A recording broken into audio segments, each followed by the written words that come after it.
rəhmət eləsin. Mübariz Zeynalov əlbəttə bu maçı böyük səbirsizlə gözləyirdi. Özünə doğma olan iki komandanın qarşılaşması, Gəncə futbol məktəbini getirməsi idi. Mərhum Mübariz Zeynalov ən parlaq dövrlərini Neftçidə keçirmişdi. 1966-cı il SSR çempionatının bürünc mükafatçısı idi.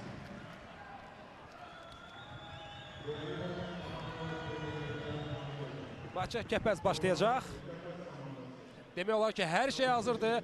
Fariz Yusufov start fitini versin. Son yoxlamalar.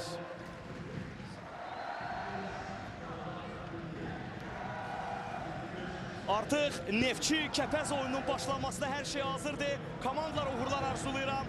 Öz həmkarım Rüstəm Əfsərliyə uğurlar arzulayıram və tamaşaçılarımıza uğurlar arzulayıram ki, qoy bu 90 dəqiqədən onlar sözün əsl mənasında həzz alsınlar, gözəl futbolun şahidi olsunlar.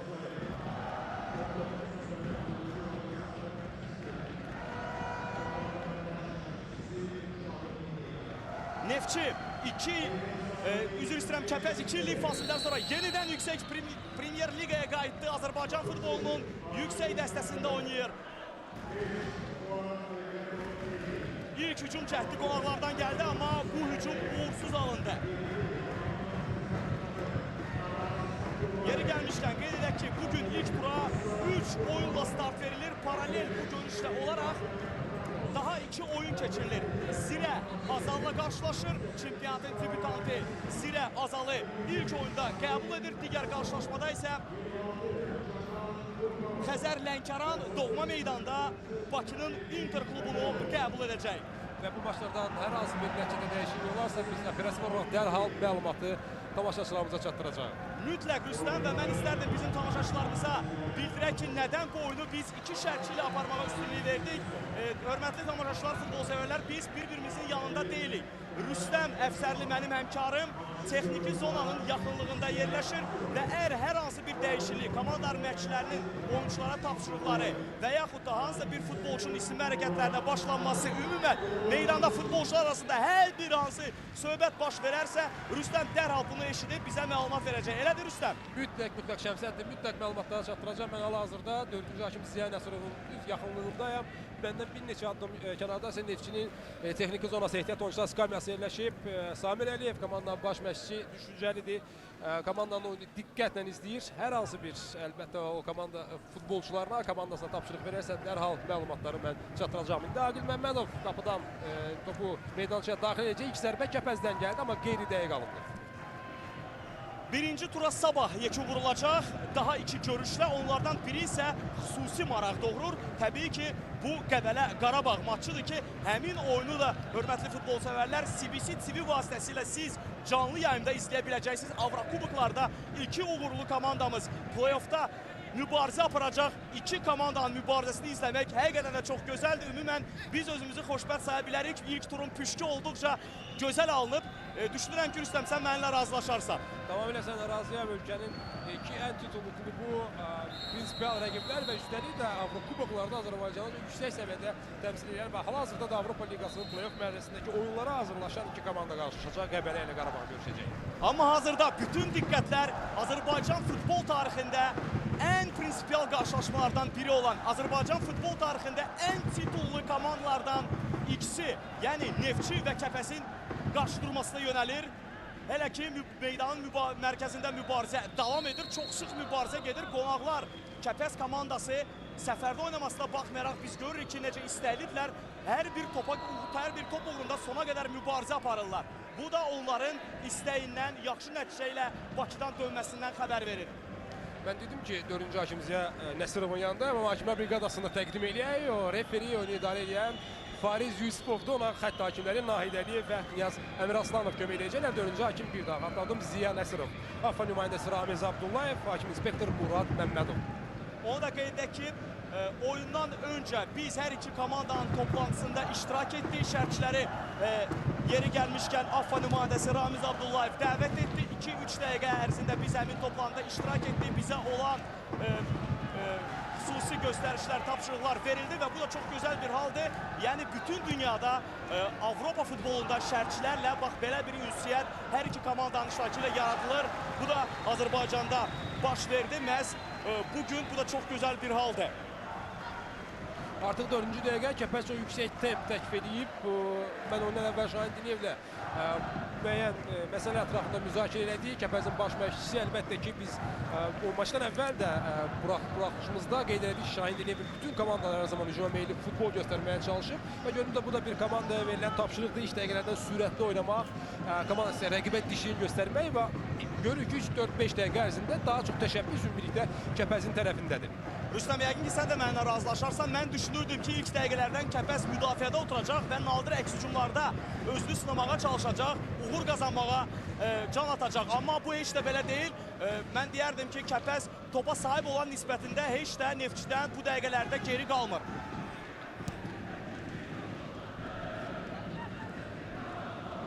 Out, Kəpəz yerinə yetirəcək.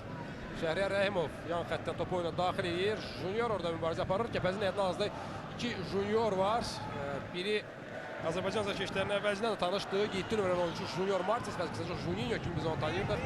Xəzər Lənkəran və Bakının heyətindəki oyunları ilə Junior da Silva isə 10 nömrəli formadadır meydançıda. Artıq ilk 5 dəqiqə başa çatdı. 6-cı dəqiqə daxil olduq. Hesab açılmayıb. Neftçi 0, Kəpəz 0. Və taktiki düzülüşlər haqqında bir neçə kəlmə söyləmək istərdik. Kəpəz 4-5-1 taktiki sistemilə çıxış edir, amma hücuma keçərkən komanda dərhal bu taktiki düzülüş 4-3-3 sisteminə dəyişir. Bu da çox maraqlı bir məqamdır. Neftçiyə gəlincə isə Neftçi təbii ki, doğma meydanda oynayır və bugün ilk 3 xalını qazanmaq arzusundadır. Odur ki, komanda hücuma meyilli bir taktiki sistemə üstünlüyü verir. 4-3-3. Bax, bu cür şəkildə komanda oyuna başlayıb. Amma görək, hansı taktiki gediş, məşqçilərin hansı taktiki tapşırıqları nəticədə özünü daha yaxşı tərəfdən göstərə biləcək. Bunu yaxın 90 dəqiqə ərzində biz biləcəyik. Kemal Qurbanov sürüşmə fəndində topu Dario Junior'un ayaqlarından çıxardı. Kemal Qurbanov Avropa Liqasının Mladosla maçda gözəl qola imza atmışdı. Xatırlayırsanız Şəmsəddin və xeyli o futbolçu barədə danışılır. Görək, 90 dəqiqə nə göstərəcək? Ümumiyyətlə, Rüstəm, bir qədər əvvəl Avropa kuboklarına, play-off mərhələsinə vəsiqə qazanmış 2 komandamız haqqında danışdıq. Sabah onlar Qəbələdə üz-üzə gələcəklər, yəni Qəbələ və Qarabağı nəzərdə tuturam, amma digər Avropa kuboklarında təmsilçimiz Neftçi idi. Neftçi üçün təəssüf ki, bu dəfə hər şey o qədər də uğurlu alınmadı. Komanda erkən Avrokuboklarla vidalaşdı. Keçən mövsümə gəlincə isə Neftçi nadir hallarda bu baş verərdi. Neftçi titulsuz həmin mövsümü başa vurdu, amma bu mövsümdə komanda çox iddialı. Ümumən Neftçi hər il olduğu kimi ölkə futbolunun flagmanı olduğu üçün həmişə iddialıdır. Lakin bu dəfə mənə elə gəlir ki, biz açıq-aşkar bunu deyə bilərik ki, Neftçi keçid dövrünü yaşayır. Həm heyətdə, həm rəhbərlik quruluculuğunda, həm də məşqçi vəzifəsində dəyişikliklər olub və bu dəyişikliklər haqqında mən istərdim məhz həmkarım Rüstəm Əfsəli ilə indi qısaca olsa bir söhbətləşək. Mənə elə gəlir ki, tamaşaçılarımıza da bu maraqlı olar. Çox perspektivli təsir bağışlayır Neftçi. Həm istər texniki heyət olsun, baş məşqçi Samir Əliyevin simasında, istər heyətdə olan futbolçular. Mən dedim ki, çoxlu sayda yerli oyuncu var. Start heyətində hal-hazırda Neftçinin heyətində cəmi 3 legionerdir. Erik Ramos, Juan Alberto Meli və Cao da Silva. Çoxdan idi Neftçidə biz yerli futbolçuların sayının bu qədər çoxluğunu görmürdük. Baş məşqçi isə faktiki olaraq klubun öz strukturundan çıxmış və əvəzedici komandamla çalışdırmış Samir Əliyevdir və Avrokuboklardakı xüsusən Mladosla oyun göstərdi ki, baxmayaraq ki, Neftçi mərhələ aldıya bilmədi. Bu komandanın çox yaxşı, çox ciddi perspektivləri var. Göstərilən oyun futbolçuların qorxmaması, çox sürətli hücuma meyilli futbol göstərməyə çalışması bizim dediklərimizə yəqin ki, sübutdur. Keçən mövsüm Neftçi Azərbaycan futbolunda daha bir ilkə imza attı. İlk komanda oldu ki, müşahidə şurası yaradıldı və bu müşahidə şurasına rəhbərlik Azərbaycanın tanınmış yazıcısı, Azərbaycanın şanlı şöhrətli insanlarından biri olan Çingiz Abdullayev rəhbər təyin oldu. İndi Kəpəzin təhlükəli hücumunun şahidi ola bilərik, amma yox, Neftçi müdafiədə səliqəli oynayır və bu təhlükəli hücumun qarşısını dərhal kəsə bilirlər. Lakin daha bir top itkisi qapıya zərbə Junior tərəfindən indirilir. Qapçı yerindədir, zərbə bir o qədər də qüvvətli alınmadı və Kəpəz artıq səhv etmirəmsə Rüstəm ikinci zərbə ilə yadda qalır. Elə ki, Neftçinin hər hansı bir yadda qalan hücumunun şahidi olmamışıq. İlk zərbə, qapı çərçivəsində ilk zərbə kimi qeyd etmək olar. Bu dəqiqə Samir Əliyev oyunun artıq 9-cu dəqiqəsində ilk dəfə yerindən qalxdı və Cao da Silva'ya tapşırığını verdi. Bir qədər önə çıxmasını, komanda müdafiədən çıxarkən önə çıxmasını və özünü təklif etməsini istədi. Melli sağa oynayır Kemal Qurbanov. geriyə Melliyə, Simurqdan transferi Neftçinin. Vladislav maçlarda meydançada olmuşdu bu mövsüm. Hər iki görüşdə həm evdə, həm də səfərdə. Hazırda biz görürük ki, Neftçi müdafiədən hücuma keçərkən problemlərlə qarşılaşır. Yəni, vaxtında ön xəttdə olan futbolçuları dəqiq ötürmələrlə təchiz edə bilmirlər. Yəni, bu problem hazırda hiss olunur. Necə düşünürsən, Rüstəm? Bəli, bu komandanın həmçinin elə Avropa Liqasında da problemi idi, amma onda nəzərə almaq lazımdır ki, həm Kao, həm Ramos cəzalı idilər və ilk maçı buraxmaq məcburiyyətində qalmışlar. Bunu onunla əlaqələndirmək olardı, amma indi hal-hazırda hər iki futbolçu meydançadadır və faktiki olaraq Neftçinin dayaq yarım müdafiəsi zonası, yəni iki dayaq futbolçusu dəyişikliyə uğramayıb. Güman ki, hələ ki adaptasiya lazımdır. Unutmaq olmaz ki, Şəmsət, ümumiyyətlə bu birinci turun qarşılaşmasında Neftçi hər nə qədər Avrokubok maçına çıxsa da forma yığmaq üçün vaxt lazımdır və Ruslan Qurbanov ilk zərbəni endirdi. Sənin sanki sözlərindən ilhamlanıb uzaqdan zərbə dəqiq olmadı.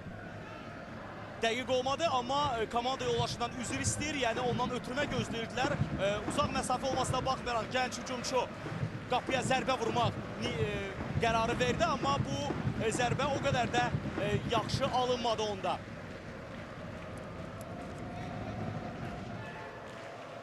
Meydan mərkəzində mübarizə davam edir və Fariz Yusifovun fiti səslənir. Görüşün baş hakimi Azərbaycanın ən təcrübəli hakimlərindən biri. Hələ ki oyuna bir o qədər də müdaxilə etmir. Təbii ki, qeyd edə bilərik ki, çox gərgin bir mübarizənin şahidiyik. Amma mənə gəlir ki, həm Rüstəm, sən, həm də tamaşaçılarımız mənimlə razılaşar ki, kobudluğa yol vermirlər futbolçular. Çox səliqəli oynayırlar, lakin meydanda sürət var, mübarizə var və ümid etmək istərdim ki, bu cür hal bütün 90 dəqiqə ərzində davam edəcək və ən əsası futbolun ən gözlənilən məqamı, yəni qollar da vurulacaq. Lakin bu qolları hansı tərəf vuracaq və yaxud da hər iki komanda vuracaq? Bax, bunu sual hələ ki açıq olaraq qalır. Sanki sən mənim fikirlərimi oxudun Şəmsəddin. Mən çox maraq doğurur. Əlbəttə tribunadan sənin yerindən oyunda sürətlər necə təsir bağışlayır, oyun necə görünür. Amma buradan meydançanın kənarından futbolçuların çox hərəkət elədiyi və çox dinamik oynadığı aşkar hiss olunur. Demək olar ki, hər futbolçu bir an belə dayanmırlar. Yəni hamısı taksik tapşırıqlardır və hər bir futbolçunun funksiyaları var və bunu yerinə yetirməyə çalışırlar. İndi pressing Neftçi tərəfindən Şəhriyar Rəhimov top yan xətti çıxmışdı o zərbəni irəli vurarkən. Rüstəm, digər oyunlardan nəticə yoxdur.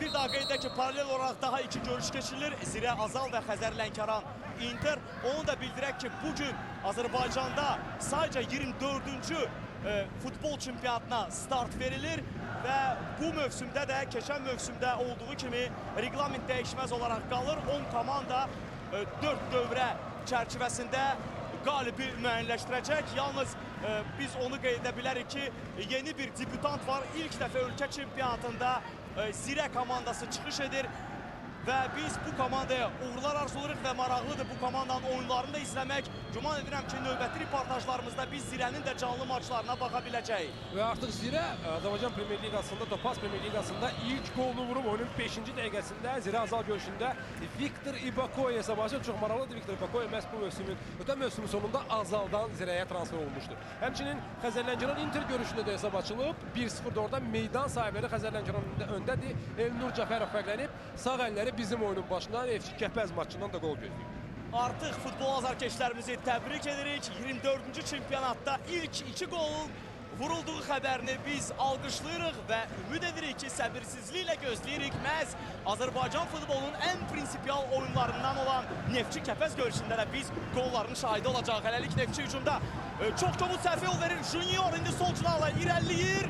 Onun qarşısını kəsə biləcək bir futbolçu da bulacaqmı? Cərmə meydançasına daxil olur, yıxılır. Hakimin fiti susur. Təkrarı gözləyirik səbirsizliklə. Qayda pozuntusu burada var idi mi? Rüstəm, sən həmin mövqeyə daha yaxın idin. Sənin fikirlərini səbirsizliklə gözləyirəm.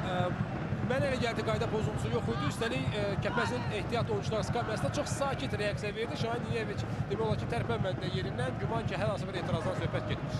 Təşəkkür edirik Rüstəm. Elə sən bunu bizə deyərkən biz epizodun təkrarını da gördük və həmin təkrarda da sənin sözlərin öz təsdiqini tapdı. Qayda pozuntusu haqda orada hər hansı bir söz gedə bilməz. Lakin çox maraqlı bir hücumla yadda qaldı Kəpəz. Ən əsası bu hücum nədən sonra baş verdi? Rüstəm, düz sənin yanında top itkisinə məruz qaldı Neftçi futbolçusu. Kimin olduğunu bilmədi. Rəhman Hacıyev. Rəhman Hacıyev, gənc futbolçumuz, belə bir səhvlərə yol vermək olmaz. Çünki kim bilir, ikinci belə bir vəziyyətdə Kəpəz Neftçini bağışlamaz. Ümumiyyətlə Kəpəz çox inamlı təsir bağışlayır. Dərhal məşqçi əli və bəzən tez-tez deyilir futbolda məşqçi əli o hiss olunur. Budaq Nəsirov indi sol cinahdan cərəmə içinə daxil olmağa çalışdı, amma topu itirdiyinə, mövqeyi itirdiyinə görə Ramos'a qarşı qaydanı pozmaq məcburiyyətində qaldı. Açığı Rüstəm artıq oyunun 15-ci dəqiqəsi gedir və ilk 15 dəqiqə ərzində mənə elə gəlir ki, sən də mənimlə razılaşarsan, Kəpəz mənim daha çox xoşuma gəlir. Hələ ki, bəli, daha üstün təsir bağışlayır, amma yenə də deyirəm, yəni bu faktı unutmaq olmaz. Mövsümün əvvəlidir və də tez-tez baş məşqçilərdən, oyunlardan əvvəl, oyunlardan sonra müsahibələr alınanda mövsümün əvvəlində onlar daha ehtiyatlı açıqlamalar verirlər. Çünki mövsümün əvvəlində kimin favorit və həmin epizodun təkrarını gördük, təmiz aldı Melli topu və hər hansı bir ciddi təmasdan söhbət getməzdi. Mən fikrimi sana çatdırım, baş məşqçilər çox ehtiyatlı danışırlar, çünki mövsümün əvvəlində kimin favorit, kimin outsider, kimin güclü, kimin zəif olduğu bilinmir. Adətən komandalar mövsümə hazırlaşırlar, yüksək yükləmələr altında olurlar və getdikcə forma yığırlar. Hələ ki, Kəpəz daha cəld və daha çevik təsir bağışlayır bu 15 dəqiqədə. Ruslan Qurbanov sağ cinahla Neftçinin hücumunu davam etdirir. Ötürmə edilir. Araz Abdullayeva komandanın kapitanı indi sağ cinahda rəqibi ilə mübarizə aparır. Rəqibini keçirir, irəliləməkdə davam edir. Cərmə meydancasına ötürməsi isə bir o qədər yaxşı olmadı və Kəpəzin müdafiəçiləri bu ötürmənin qarşısını kəsərək dərhal komandasının əks hücumunu başladılar. Junior sol cinahda çox fəaldır, amma bu dəfə Kamal Qurbanov onun qarşısını kəsə bilir. Bu epizod üçün artıq təkrara baxmaq lazımdır. Fariz Yusuf tərəddüd eləmədi demək olar ki, bu epizodda sona qədər anın epizodun bitməsini gözlədi, amma Dario görünür zədə alın. Bu epizodun təkrarını izləyirik. Burada qayda pozuntusu var idimi, yox idimi? Əziz tamaşaçılarımız, özünüz baxın, nəticə çıxarın. Bizim fikrimizə gəlincə isə Rüstəm buyur. Sanki qayda pozuntusu kimi gəldi, amma yenə deyirəm... Tamamilə səninlə razıyam. Mənə də elə gəldi ki, burada topa deyil, məhz rəqibin ayağına oynanılmışdı. Amma təbii ki, əsas söz sahibi futbolda hakimdir. Bu hakim də həm səndən Rüstəm, həm məndən daha çox bilir. Bu da təbii ki, Azərbaycanın ən təcrübəli hakimlərindən biri Fariz Yusifovdur. Hakim səhvləri istənilən maçda, istənilən çempionatda olur. Əlbəttə, bu futbolun qaçılmaz, futbolun tərkib hissələrindən biridir. Amma əsas məsələ mən bu 5, 16, 17 dəqiqə ərzində nə hiss edirəm? Futbolcular bir-birinə qarşı çox mehriban davranmağa çalışırlar. Yəni, elə hakimə münasibət də çox loyaldır. Ciddi etirazlar yoxdur. Futbolcular əsəbi deyirlər və bu da oyuna yalnız və yalnız əlavə zövq bəxş edən məqamdır. Hakimlərin işinə gəlincə isə mənə elə gəlir ki, bu cür xırda səhvlər istənilən peşədə ola bilər. Amma əsas odur ki, hakimin səhvi oyunun nəticəsində özünü göstərməsin, yekunda özünü göstərməsin. Bu çox vacibdir. Qayda pozuntusu qeydə alınır. Son bir neçə dəqiqə ərzində kobud oyunun şahidi oluruq. Çox qısa zaman ərzində artıq neçənci dəfədir ki, hakimin fiti səslənir. Və Kərim Diniyev bu zərbəni yerinə yetirəcək. Çox maraqlı məqamdır. Mən düzgün desəm heç xatırlamıram. Sonuncu dəfə nə baxsa Azərbaycan futbolunda Xaber Çxadadze və Bakana Çxadadze çıxmaq şərti ilə onlar əcnəbilər legionerlərdir. Amma yerli mütəxəssisin, baş məşqçinin oğlu meydançada olsun. Kərim Diniyev Şahin Diniyevin oğludur, böyük oğludur. Digər oğlu Coşqun Diniyev isə Qarabağın formasını geyinir. Sonraki dəfə işte Ruslan Abdullayev, İlxan Abdullayev tandemi hansısa müstəqillik dönəmində kəsişibsə. Rüstəm, mənsə bu komandaların əvəzedici heyətlərinin oyunu haqda məlumat vermək istəyirdim. Bilirsiniz ki, Azərbaycan Premyer Liqasında çıxış edən klubların əvəzedici heyətlərinin çempionatı da keçilir və ilk oyunlar artıq başa çatıb. Neftçi Kəpəz görüşdə gəlincə isə Dalğa Arenada keçilən oyun Bakılıların 3-0 hesablı qələbəsi ilə başa çatıb. Bugünkü görüşdə hələ ki bu dəqiqələri nəzərə alıb deyə bilərik ki, çətin ki Neftçi bu hesabla qalib gəlsin. Amma bu futbolda hər şey ola bilər. Dairə çox, ilk dəqiqələrdən çox fəal təsir bağışlayır. Əlbəttə, ilk baş istəyi öz yerindədir, amma top saxlama sürəti və anlatma bacarığı da bu 18-19 dəqiqə ərzində göstərə bilir. Braziliyalı 10 nömrəli oyuncu Dario Junior bir daha atadaq. Juniorların sayı 2-dir meydançada. Gəl bölüşək sənlə 7 nömrəli oyuncu Juninho adlandıraq, 10 nömrəli oyuncu isə Dario.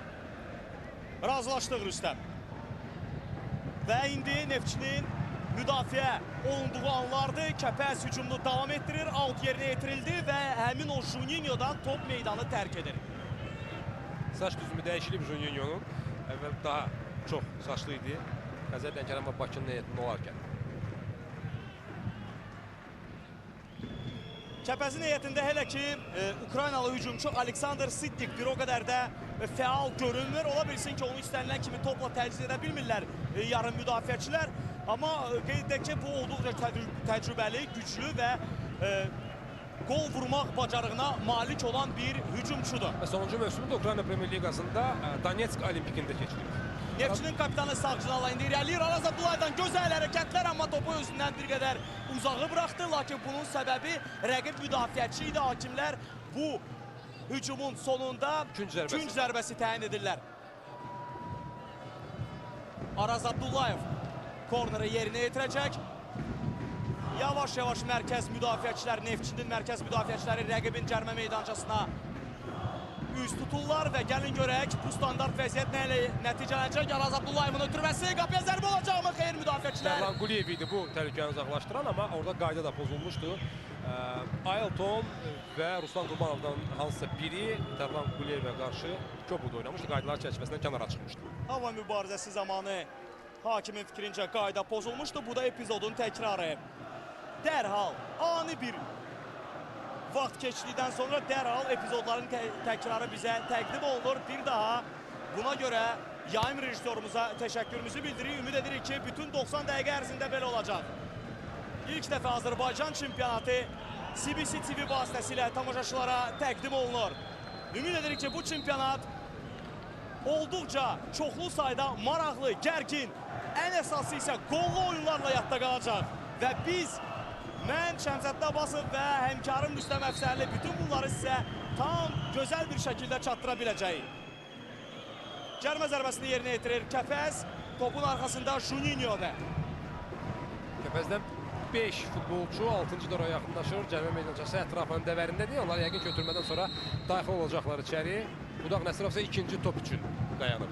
Çox böyük qüvvə ilə indi hücuma keçir Kəpəz. Ola bilsin ki, hər hansı bir ev tapşırığında yerinə yetirilsin, amma inanmıram ki, bu məsafədən komanda ev tapşırığını yerinə yetirə bilsin. Çünki qapıya zərbə endirilir, amma inanmadığımı söylədim Rüstəm, amma sanki elə ev tapşırığı idi. Sən fikir verdin, necə iki futbolçu dərhal bu topun dalıcan şığıdılar. Turan Rozayev qoşuldu, amma sadəcə sanki Juninho ötürməni dəqiq edə bilmədi. Ötürmək, ya zərbə ilə əlbəttə buradan müəyyənləşdirmək asan deyil.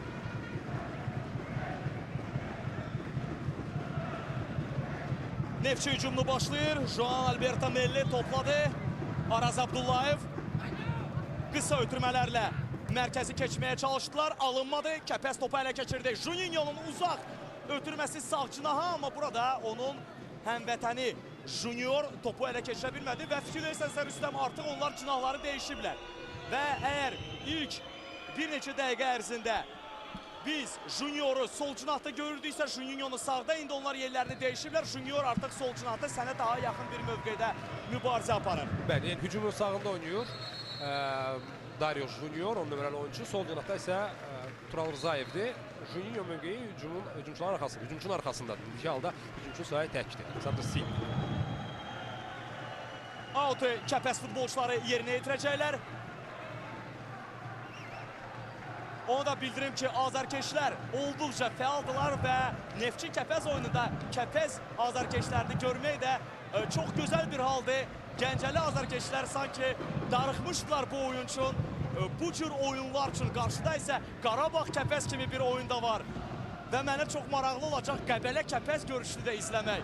Xəzər Lənkəran Kəpəz görüşünə baxmaq. Bütün bunlar bu mövsümdə CBC TV-də əziz futbol sevərlər sizlərə təqdim olunacaq.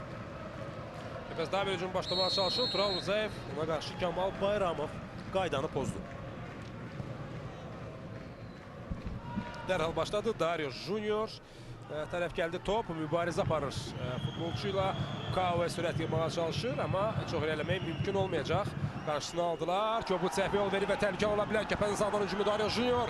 Ötürmək verməyə adam axtarır. Baxır, zərbə vurmağa çalışdı və çox təhlükəli epizod artıq Neftçinin qapısında 24-cü dəqiqə. Bu oyunda ilk real gol vəziyyətidir və bu real gol vəziyyətini Kəpəz yaradır. Çox gözəl bir hücum və artıq ikinci dəfədir biz görürük ki, bu hücum Neftçinin mərkəzdə top itkisindən sonra baş verir. Bəli, hələ ki 24 dəqiqə, 25 dəqiqə ərzində Neftçinin ən zəif nöqtəsi kimi məhz orta xəttin mərkəzi görünür. Araz Abdullayev mübarizə apardı, amma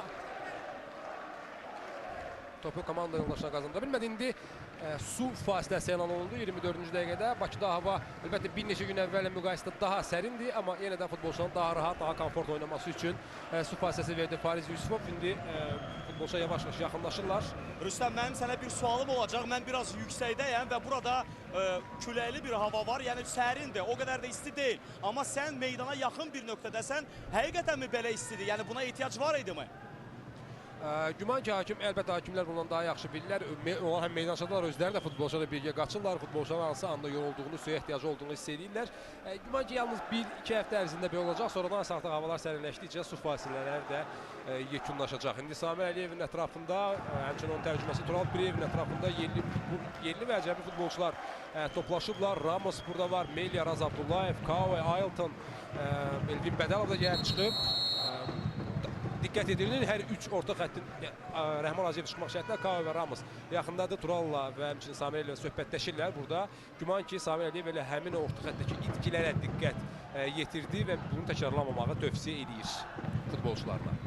Rüstəm, mən hazırda biraz dəqiqləşdirdim və qaydalara görə əgər yay ayında bunu mən Neftçinin mətbuat xidmətinin rəhbəri Gündüz Abbaszadə ilə dəqiqləşdirdim və o mənə bildirdi ki, oyundan öncə bu razılaşdırılıb komandalar tərəfindən, hakimlər tərəfindən və oyunun komissarı tərəfindən yay aylarında, yəni hakim hər bir hissədə qısa belə bir dəfə fasiləyə şərait yarada bilər və biz də bunun indi şahidi olduq. Bugün ərzində hər an bizim köməyimizə çatan Gündüzə bir daha təşəkkürlər. Qaydırıq oyuna. Neftçi Kəpəz elə ki, çox maraqlı bir oyunun şahidi. Kəpəz, etiraf edim ki, mənim çox xoşuma gəlir bu dəqiqələrə qədər. Komanda müdafiədə oturmaq niyyətində deyil, baxmayaraq ki, Bakıda mübarizə aparırlar, amma mənə də gəlir ki, Gəncə azarkeşlərinə bugün Kəpəz bir hədiyyə etmək istəyir. Qayıdışlı Neftçi ilə yaxşı bir nəticə qazanmaqla qeyd etmək niyyətindədir Kəpəz futbolçuları. Olduqca əzmlə mübarizə aparırlar. Hər bir top uğrunda mübarizə aparırlar və neçənci dəfədir ki, meydanın mərkəzində topu oğurlayıb çox gözəl yadda qalan hücumlar təşkil ediblər və bu hücumlardan biri bir qədər əvvəl az qala hesabın açılması ilə nəticələnəcəkdir. Sən bu məqama toxundun, qələbə bəxş eləmək istəyi. Onu deyim ki, Kəpəz 10 ildir ki, Neftçiyə qalib gələ bilmiş. 10 illik tarix var bu komandaların arasında. Sonuncu dəfə 2005-ci ildə Bakıda Kəpəz ilə Şahin Dinevin rəhbərliyi altında Neftçini 2-1 hesab ilə məğlubiyyətə uğratmışdı.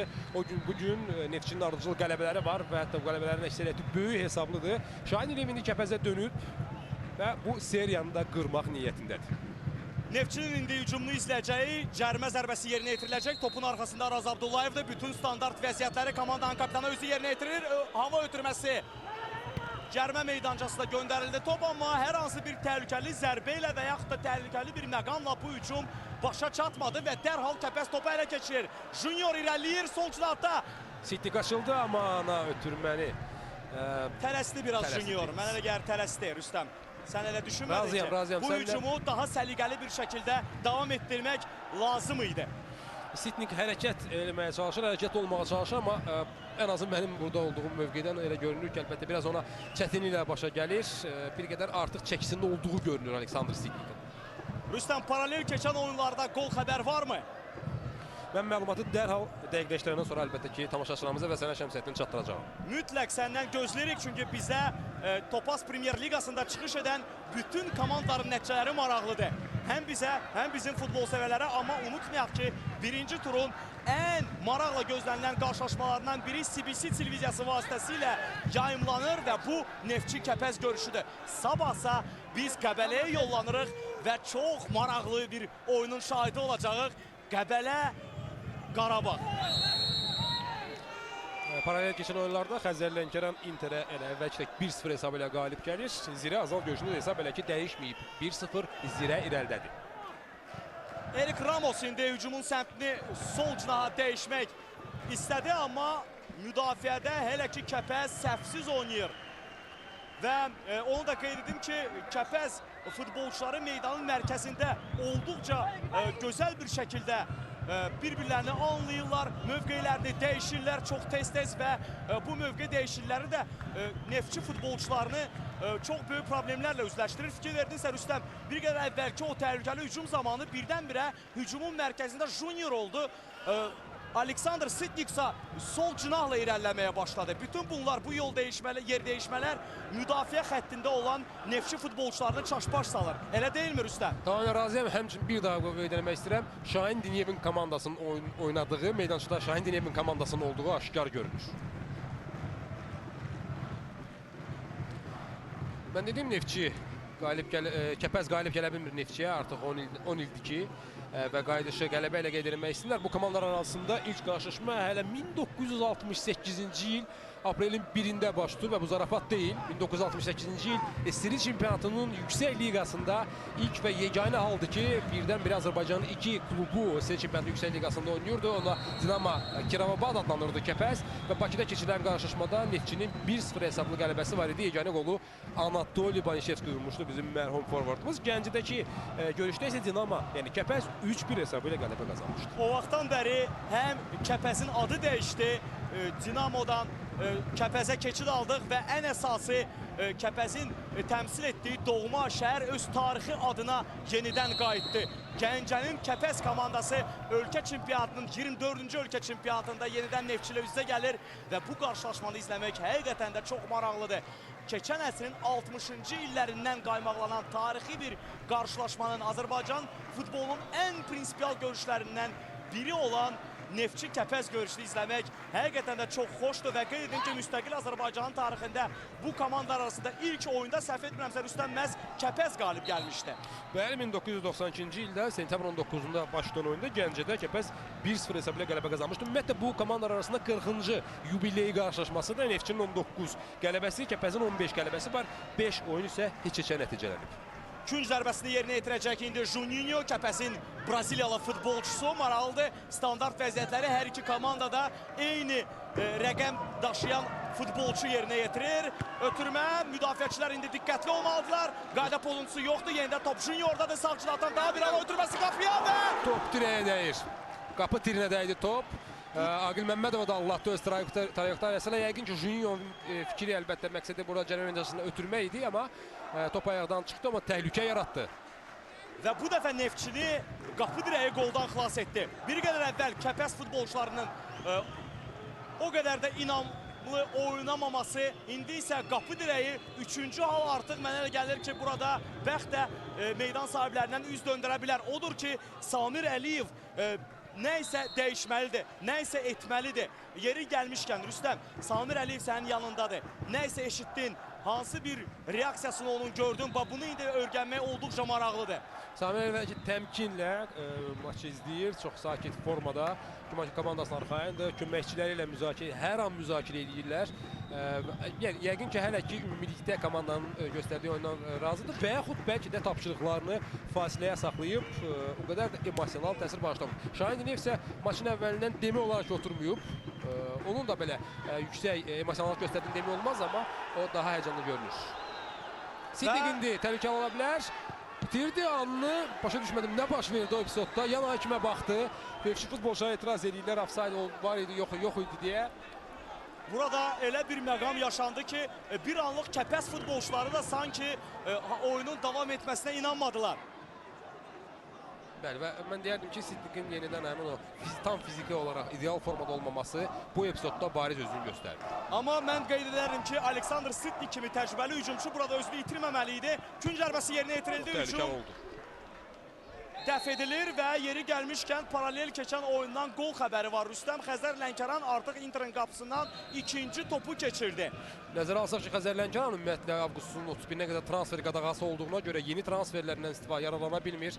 Vaqif Cavadov olsun, Vüqar Nadirov və yaxud qapıcı Pavel Kapsa daha çox əvəzedici komandanın heyətində olan futbolçularının xidmətlərindən yararlanır bugün Yunus Hüseynov, amma bu həftənin içinə qədər Avropa Liqasında inanlı oyun göstərən Interə artıq 2-0 qalib gəlirlər.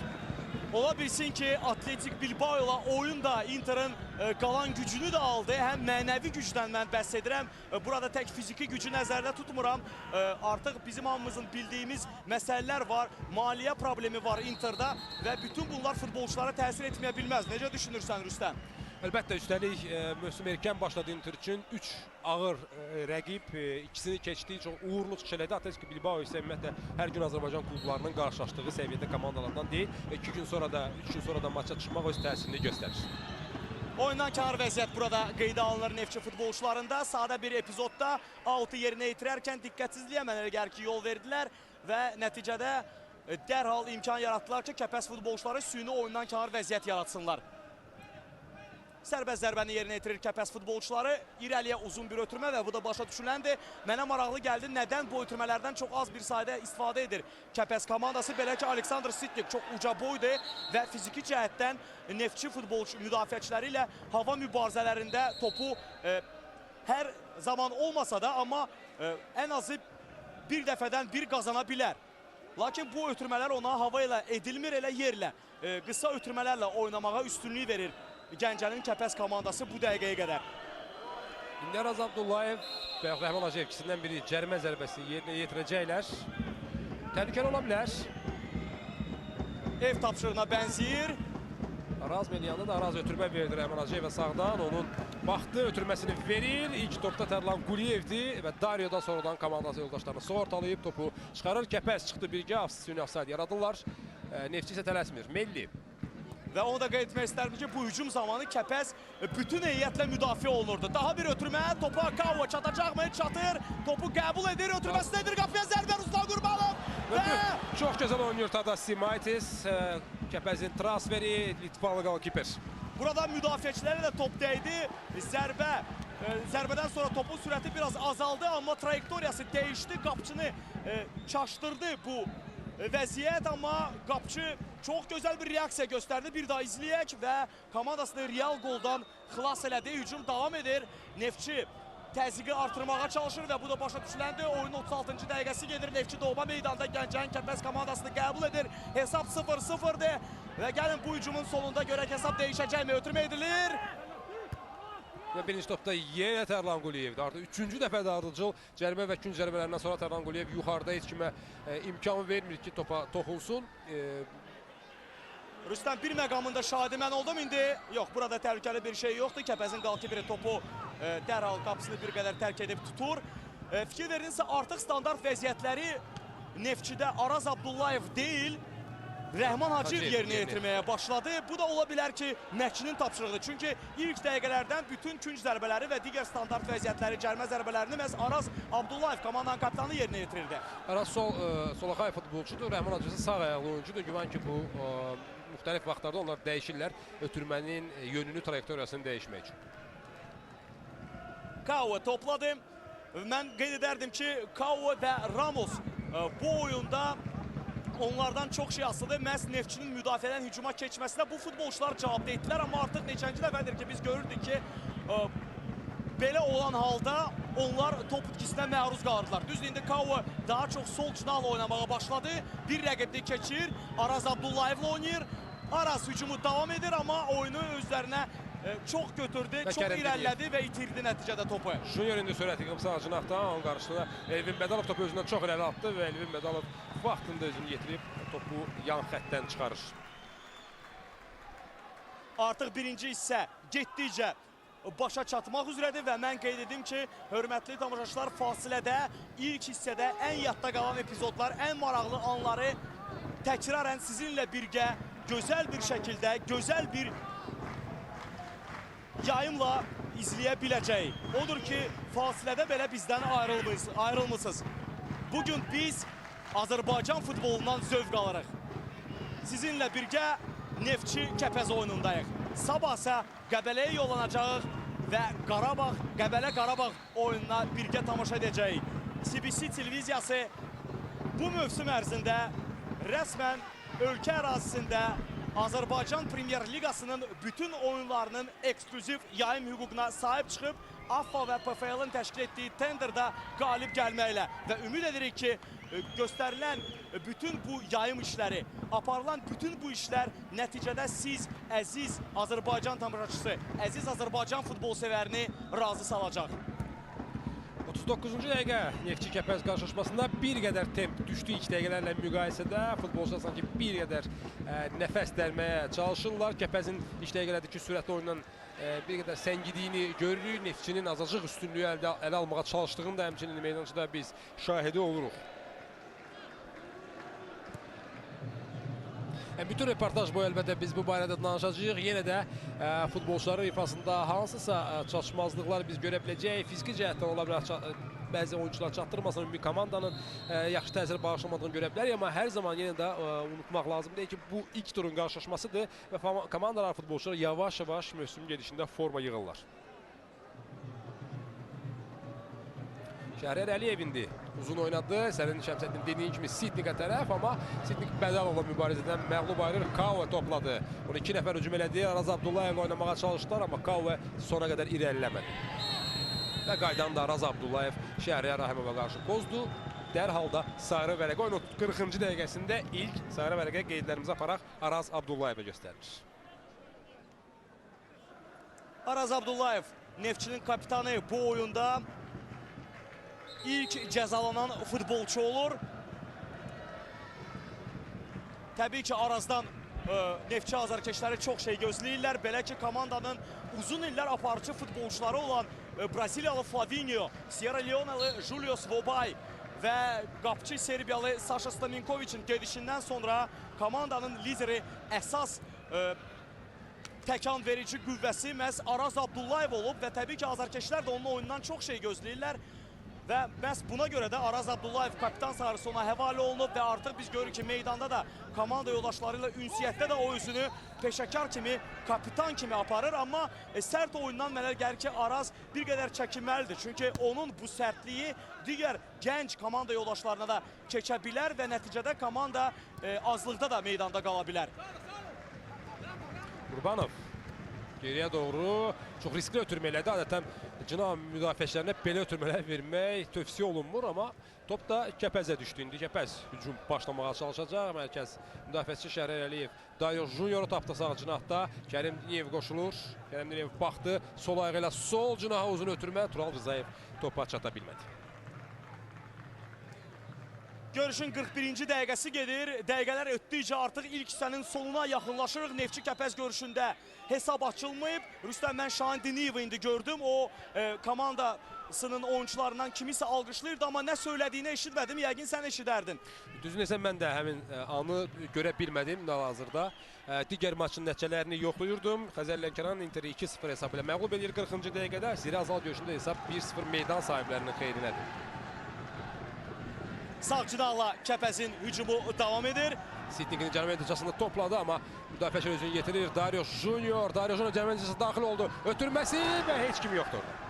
Sidniq döndü. Ümumiyyətlə, etiraf edək ki, əgər iki Braziliyalı futbolçu Kəpəzin heyətində çox gözəl təsir bağışlayırlar. Junior və əsasən də Juninho və əsasən də Junior, yəni biz onları böldük. Bir daha bizim tamaşaçılarımıza xatırladaq ki, 7 nömrə altında Juninho çıxış edir. Çünki 2 Junior indi var Kəpəzin heyətində. 10 nömrə altında isə Junior. Amma Aleksandr Sidniq elə istədiyi kimi onlara köməklik göstərə bilmir. Neçənci dəfədir ki, artıq topu itirir və yaxud da topa çatmır. Halbuki hücumçudan məhz bunu gözləyirlər yarım müdafiəçilər. Əgər oyunun əvvəlində biz qeyd etdik ki, istənilən kimi Sidniq topla təmin edilmirsə, getdikcə bu irəliləyən dəqiqələrdə biz söyləyə bilərik ki, çox gözəl bir neçə imkanı oldu Aleksandr Sidniqin, amma hələ ki hücumçu özünü günahlandırmalıdır, çünki bu imkanları boşa verir. 43-cü dəqiqədə fasiləyə 2 dəqiqə var. Samir Əliyev 3 futbolçusunu isim hərəkətlər eləməyə göndərdi. Rahil Məmmədov, Magomed Qurbanov və Fəhmi Muradbəylini. Yeri gəlmişkən mən fasilədə baş məşqçilərin hər hansı bir dəyişiklik eləyə biləcəyi ehtimalını nəzərdə tutaraq ehtiyat oyuncular skamyası ilə tanış edeyim. Neftçidə qapçı 53 nömrə oyuncu Maksim Vaylo var.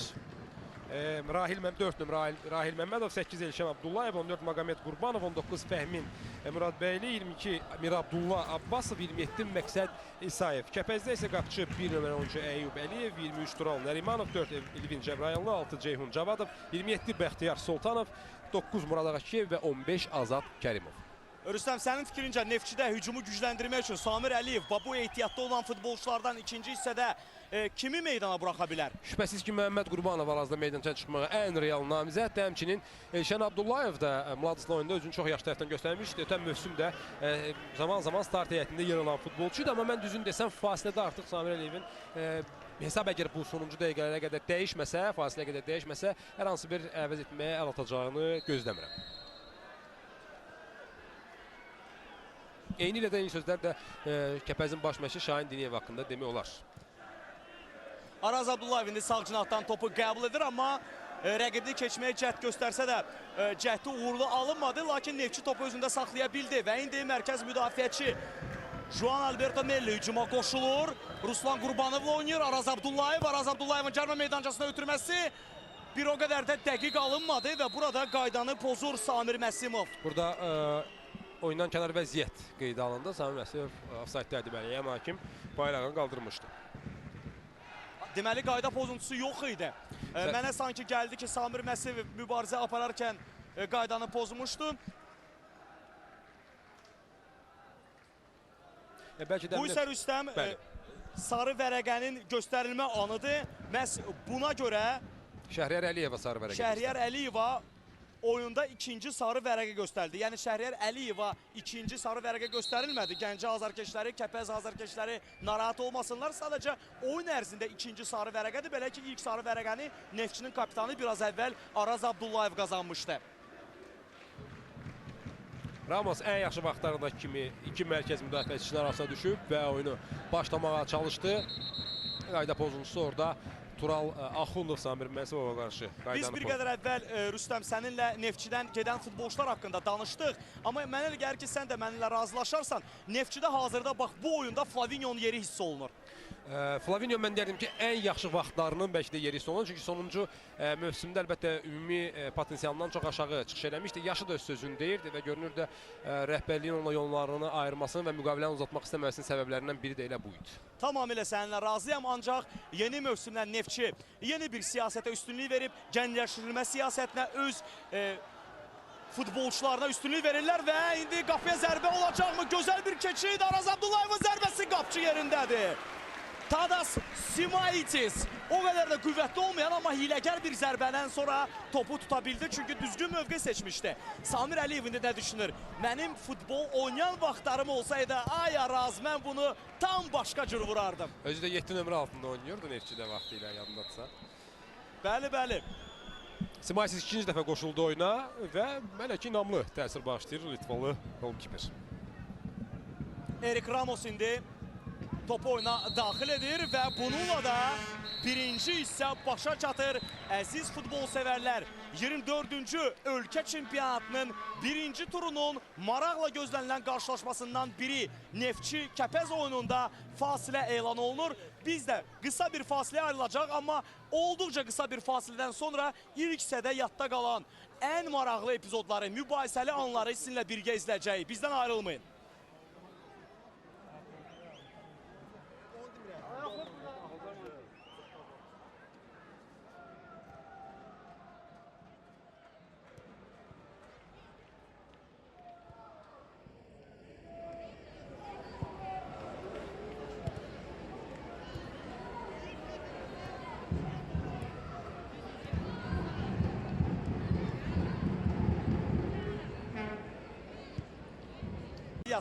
HD formatında yayım hüququna malik deyil, amma biz bunu da nəzərə almışıq. Əgər siz, hörmətli tamaşaçılar, 100% HD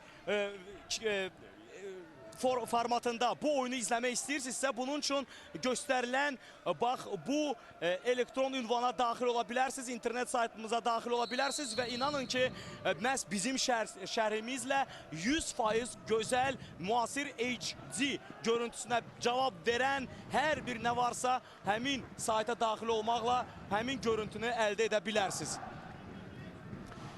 HD formatında baxın, CBC telekanalında Neftçi Kəpəz qarşılaşması, Topaz Premier Liqasının 24-cü Azərbaycan çempionatının birinci turunun qarşılaşması Baksel Arenadan canlı yayım aparırıq. Mən Rüstəm Əfsərli və həmkarım Şəmsəddin Abbasov. Çox qısaca komandaların ilk dəqiqələrdən meydançaya çıxdı. Start heyətlərlə sizi tanış edeyim. Meydan sahibləri Neftçi, qapçı Aqil Məmmədov 5, Juan Alberto Alvarado Melli 6, Ailton Silva 7, komandanın kapitanı Araz Abdullayev 11, Ruslan Qurbanov 15, Erik Fabian Ramos 17, Rəhman Hacıyev 18, Kao da Silva 21, Samir Məsimov 26, Kamal Qurbanov və 95, Elvin Bədəlov komandanın baş məşqçisi Samir Əliyev.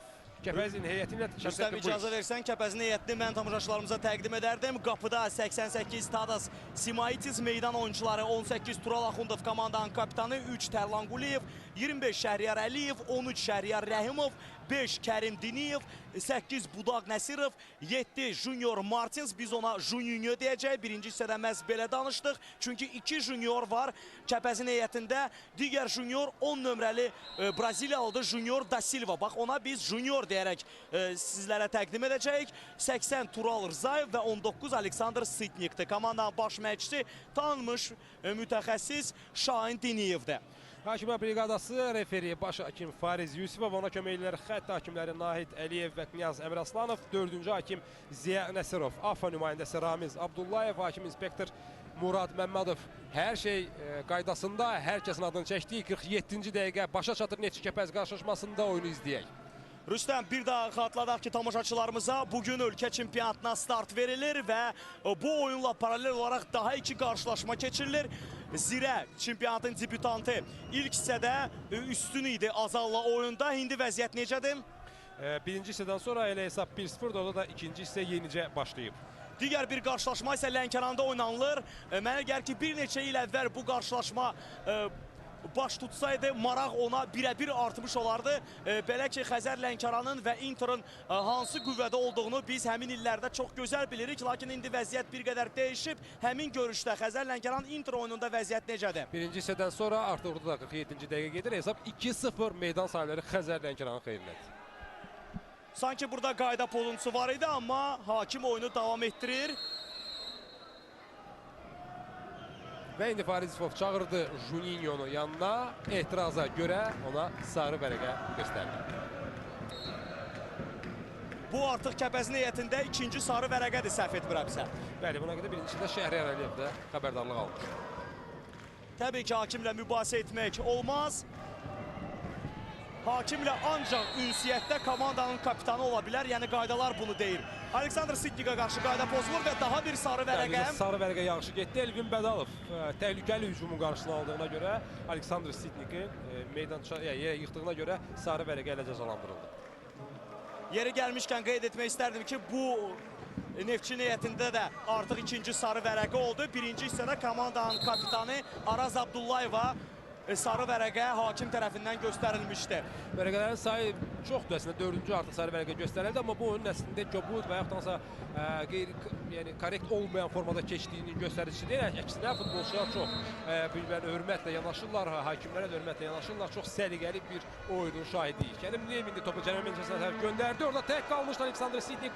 Bu Tural Rzayev idi, amma zərbə vura bilmədi. İndi əks hücum Neftçinin ifasında görə bilərik, amma vaxt itirdi Neftçi futbolçuları. Ani bir vəziyyətdə Kəpəz futbolçusu qapıcı ilə üz-üzə qalmışdı, amma topu ram edə bilmədiyindən qapıya zərbə indirmə imkanı da onda olmadı. Bədəlov təhlükəni uzaqlaşdırdı, Şəhriyar Rəhimov çıxdı. Yenidən qaytarır topu Neftçinin cərimə məncəsi həndəvərinə, amma qapıdan zərbə ilə Aqil Məmmədov topu oyuna daxil edəcək. Rüstəm, sənin olduğun nöqtədən bu daha yaxşı görünər. Hər hansı bir komandanın heyətində olan ehtiyat oyuncular skamyasında əyləşən futbolçulardan biri artıq isimli hərəkətlərinə başlayıb, yoxsa fəallıq yoxdur? Birinci hissədə Samir Əliyev, Məhəmməd Qurbanov, Rahil Məmmədov və Fəhmi Murad Bəlini isimli hərəkətləri üçün göndərmişdi qapıcı hal-hazırda Simaitsin qoruduğu qapının arxasına. İndi Kəpəzdən 3 futbolçu mən orada görürəm. Biri Bəxtiyar Sultanovdur, digəri Murad Ağakiyevdir, üçüncü futbolçu Ceyhun Cavadovdur. Şahin Diniyev demək olmaz ki, əvəz etmə hazırlayır. Sadəcə futbolçuların formada isinmiş halda olmasını istəyir. Çünki hər an oyuna müdaxilə eləmək ola bilər, mümkün ola bilər. Təbii ki, Şahin Diniyev olduqca təcrübəli bir məşqçidir. Samir Əliyeva üzr istəyirəm. Gəlincə isə qapıya zərbə indirilə bilərdi, amma alınmadı bu hücum. Yenə Tərlan Quliyev hava mübarizəsindən qalib ayrıldı. Düz top onun başına gəldi, düzgün mövqe seçmişdi müdafiəçi. Təbii ki, Samir Əliyev Neftçinin baş məşqçisi üçün də bu mövsüm çox vacibdir. Belə ki, Samir Əliyev mən deyərdim ki, həyatında məşqçi karyerasında ilk böyük belə bir sınaqla üzləşir. Deyilənlərə görə çox deyilirdi, çox yazılırdı, çox danışılırdı ki, Neftçiyə əcnəbi bir məşqçi gələcək, amma yox. Neftçi tutduğu kursdan dönmədi, yerli mütəxəssislərə üstünlük yaradır və ən əsası bu mövzudan etibarən öz yetirmələrinə üstünlük yaradır. Gənc Azərbaycan futbolçularına üstünlük yaradır və bu da alqışlanmalıdır. Çünki biz əgər futbolumuzun inkişafına nail olmaq istəyiriksə, o zaman gələcəyimizi, yəni gənc futbolçularımızla düşünməliyik, onlara oynamaq üçün şərait yaratmalıyıq. Şamarağlı Azərbaycan Topaz Milli Liqasında limit forması 7 üstə gəlib 4'dür. Yəni 7, maksimum 7 əcnəbi futbolçu eyni zamanda meydançıda ola bilər. 4 isə yerli olmalıdır, yəni 4-5 futbolçu. Amma hal-hazırda ikisində görürük. Hər iki komandada cəmi 4 legioner var. Yerli futbolçuların sayı çoxdur.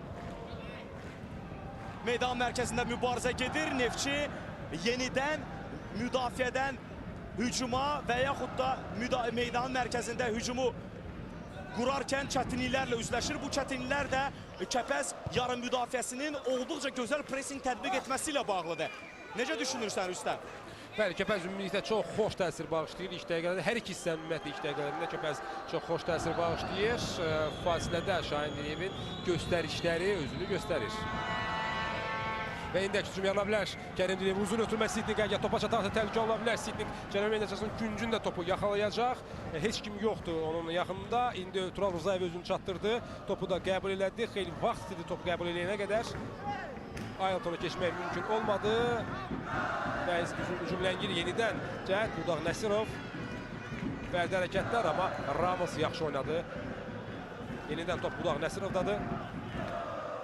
Kəpəz bu dəqiqələrdə olduqca fəaldır. Sağ cinahdan hücumlarını təşkil etmək istəyirlər. Mən isə bir məqamı vurğulamaq istədim. Rüstəm, sən meydana daha yaxınsan və sənə elə gəlmədi ki, Sidnik bir qədər əvvəl ona ötürmə edilərkən olduqca ləng tərpənir. Sanki lazımı formada deyil bu hücumçu. Bəli, birinci hissədə iki dəfə bunu qeyd etdiyi bir epizodda da sürətli və fiziki formasının ideal olmaması özünü göstərdi.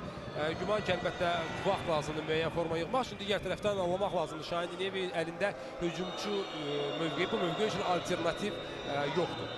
Amma bir daha qeyd edək ki, bu mövsümün əvvəlidir və onun üçün yeni bir çempionatlı qapıya zərbə indirilir və top qapıya daxil olsaydı belə bu gol qeydə alınmayacaqdı. Çünki yan xətt hakiminin bayrağı havadaydı və dərhal bunu görən görüşün baş hakimi Fariz Yusufov fitini səsləndirir və ofsaydı qeydə alır. Bir daha izləyək. Rüstəm, fikrincə var idi mi burada ofsayd? Mənim əlbəttə olduğum mövqedən bunu müəyyənləşdirmək çətindir, amma təkrarlar əlbəttə bizə bütün suallara cavab verəcək. İzləyək. İzləyək. Bu məqamda ofsayddan söz gedə bilməz, amma bax, bu ötürmədə Araz Abdullayevin ötürmə etdiyi zamanda açıq-aşkar gördük ki, bəli, ikinci halda ofsayd var idi. Araz Abdullayev sol cinahla irəliyir. Cərimə meydançasına ötürmə etmək istəyi baş tutmur. Sürüşmə fəndi ilə onun qarşısı alınır Kəpəz futbolcusu tərəfindən. Burada da ünvansız ötürmə ön xətt istiqamətində Aqil Məmmədov rahatca səbirlə topu götürüb Elvin Bədalov oyuna qoşur. Bədalov. Rüstəm, bir maraqlı məqamı da tamaşaçılarımıza çatdırmaq istərdim. Fikir verirsinizsə, ikinci hissədə Araz Abdullayev mövqeyini dəyişib, sağ cinahdan sola keçib.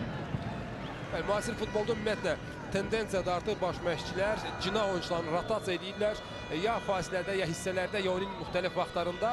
Çünki sol ayaqlı oyuncu tutaq ki, sol cinahda oynayırsa, komandanın cinahdan keçib ötürmə və asma verməkdən başqa ciddi alternativi olmur. Amma əksinə olarkən və yəni tutaq ki, sol ayaqlı oyuncu Araz Abdullayev sağda oynayarkən onun cərimə meydançasına tərəf, orta mərkəzə tərəf irəlilənməsi, daxil olması, zərbə vurmaq imkanı var. İndi Kaue cərimə meydançasında boş qalmışdı, amma başla zərbəsi o qədər də təhlükəli olmadı və Samir Əliyevin köməkçisi Səttar Əliyev ayağa qalxdı. Hal-hazırda iki məşqçi qısaca müzakirə elədilər və güman ki, Kaue'nin hərəkətlərindən o qədər də razı qalmadı. Səhv etmirəmsə Rüstəm, Neftçi heyətində ilk bu oyunda oyuncu dəyişikliyi reallaşacaq və bu oyuncu dəyişikliyi məhz Neftçinin baş məşqçisi Samir Əliyev həyata keçirəcək. Hal-hazırda bəli, Səttar Əliyev xüsusi formada doldurmaqdadır və Məqsəd İsayev hazırlaşır meydançaya daxil olmağa. Təxminən 5-10 saniyədən sonra mən onun kimi əvəzləyəcəyini yəqin ki biləcəyim. Səncə bu kim ola bilər? Məqsəd isə cinah müdafiəçisidir, sağ cinahda oynayır. Böyük ehtimalla Kamal Bayramov əvəzləyəcək. Bəli, elə də var. Məqsəd isə sağ cinah müdafiəçisi 26 nömrəli oyuncu Kamal Bayramovun əvəzinə meydançaya daxil olacaq.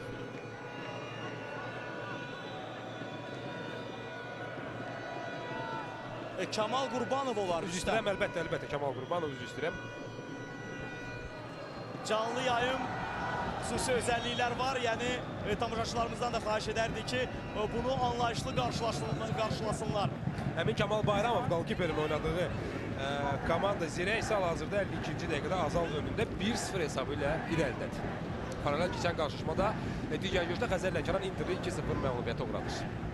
Və yalnız bugün keçirilən oyunlarda bizim izlədiyimiz qarşılaşmada elə qol yoxdur. Bəlkə indi alırlar Araz Abdullayevin ötürməsi. Çox uzağa düşdü top və əlbəttə orada yalnız Rəhman Hacıyev ona çata bilər ki, bu da effektiv olmayacaq. Rəhman Hacıyev... Gözəl bir fən. Amma bunun davamı gəlmədi. Sidnik çox yaxşı mərkəz müdafiəçisi kimi oynadı. Əslində onun mövqeyi hücumun mərkəzidir. İndi yavaş-yavaş tələsmədən öz mövqeyinə doğru gəlir. Rüstəm, fikir verirsənsə, indi Neftçinin qoruduğu qapının arxasında Neftçinin meydanın Neftçiyə tərəf İstəsək biz görərik ki, Neftçi azarkeşləri çox gözəl bir şəkildə, özünə məxsus bir şəkildə komandasını dəstəkləyirlər və oyuncu dəyişikliyi. Buyur Rüstəm. Oyunun 58-ci dəqiqəsində oyunda ilk dəyişiklik. 27 nömrəli oyuncu Məqsəd İsayev 26 nömrəli futbolçu Kamal Qurbanovu əvəzləyir və əvəzlə bildiyimiz kimi öz mövqeyinə müdafiənin sağına yollamış. Güman ki, Kamal Qurbanovun ön xəttdə hücuma dəstək verə bilməməsi, qoşula bilməməsi Samir Əliyevi bu addım atmağa məcbur elədi. Məqsəd İsayev ötən mövsümdə bir neçə qarşılaşmada mən onu izləmişdim. Çox sürətli və hərəkətli futbolçudur. Neftçinin irəli xəttdə oyunu canlandırmalıdır. Amma bir daha qeyd edək, o sağ cinah müdafiəçisidir. Meydan mərkəzində Neftçi komandası indi hücumunu qurmağa çalışır. Araz Abdullayev top istəyir, amma Kava topu onu ötürmür və əli ilə işarə edir komanda yoldaşlarına. Top istəyin, boş mövqelərə daxil ol, qapıya zərbə! Azacıq top qapının üstündən keçir. Qapçı topa toxunmamışdı. Qapıdan zərbə təyin olunur.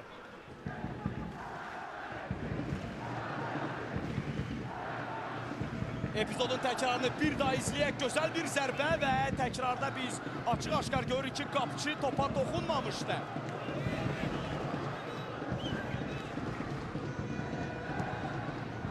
İlk əvəz etmə Neftçi niyyətində bu oyunda reallaşdı və dərhal da bundan sonra Neftçi təhlükəli hücum qura bildi. Araz Abdullayevin olduqca gözəl zərbəsinin şahidi olduq.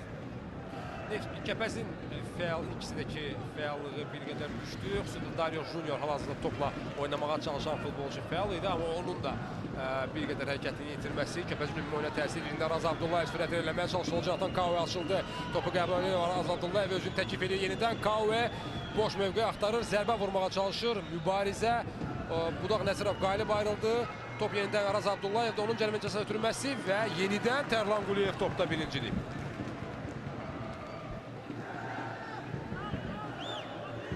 Neftçi təzyiqi getdikcə artırır və ikinci hissədə biz demək olar tam başqa Neftçini görməyə başlayırıq. Yeri gəlmişkən buna cavab olaraq Şahin Diniyev də oyuncu dəyişiklinə əl atır. Maraqlıdır görəsən kim meydana daxil olacaq, mən buradan görə bilmirəm. 27 nömrəli futbolçu Bəxtiyar Sultanovdur. Hücumçu mövqeyində də oynaya bilir. Böyük ehtimalla belə proqnozlaşdırmaq olar ki, o hücumçu Aleksandr Sidniki əvəzləyəcək. Amma mən yenə də proqnozlarımdan çəkinim, dayanım və indi baxaq görək Bəxtiyar Sultanov kimin əvəzinə meydançaya daxil olacaq. Bayramda Sidnikin ümumi ansambldən geri qaldığı və fiziki formasının yaxşı olmadığı aşkar görünür. Biraz səbir edək, indi biləcəyik. Amma mən də sənin fikrinlə tamamilə razıyam Rüstəm. Ola bilsin ki, bu Sidnikdir. Çünki inanmıram ki, Şahin Diniyev səfərdə Bakıda Neftçi ilə oyunda ikinci hissədə hesab 0-0 olarkən mübarizəni iki hücumçu ilə davam etsin. Belə ki, yəqin sən də mənimlə razılaşarsan, hətta bu hesab Bakıdan bir xal belə Kəpəzin 2 illik fasilədən sonra Premyer Liqaya dönüşü üçün yaxşı nəticə sayıla bilər.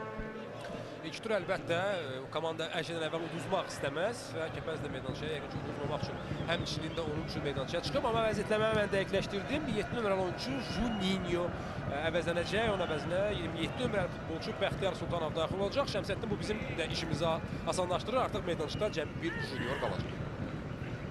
Çox maraqlıdır. Təbii ki, Juninho ikinci hissədə yalnız sarı vərəqə qazanmaqla yadda qaldı. Bəlkə də onun pasiv oyunu Şahin Diniyevi narazı saldı və o dərhal oyuncu dəyişinə əl atır.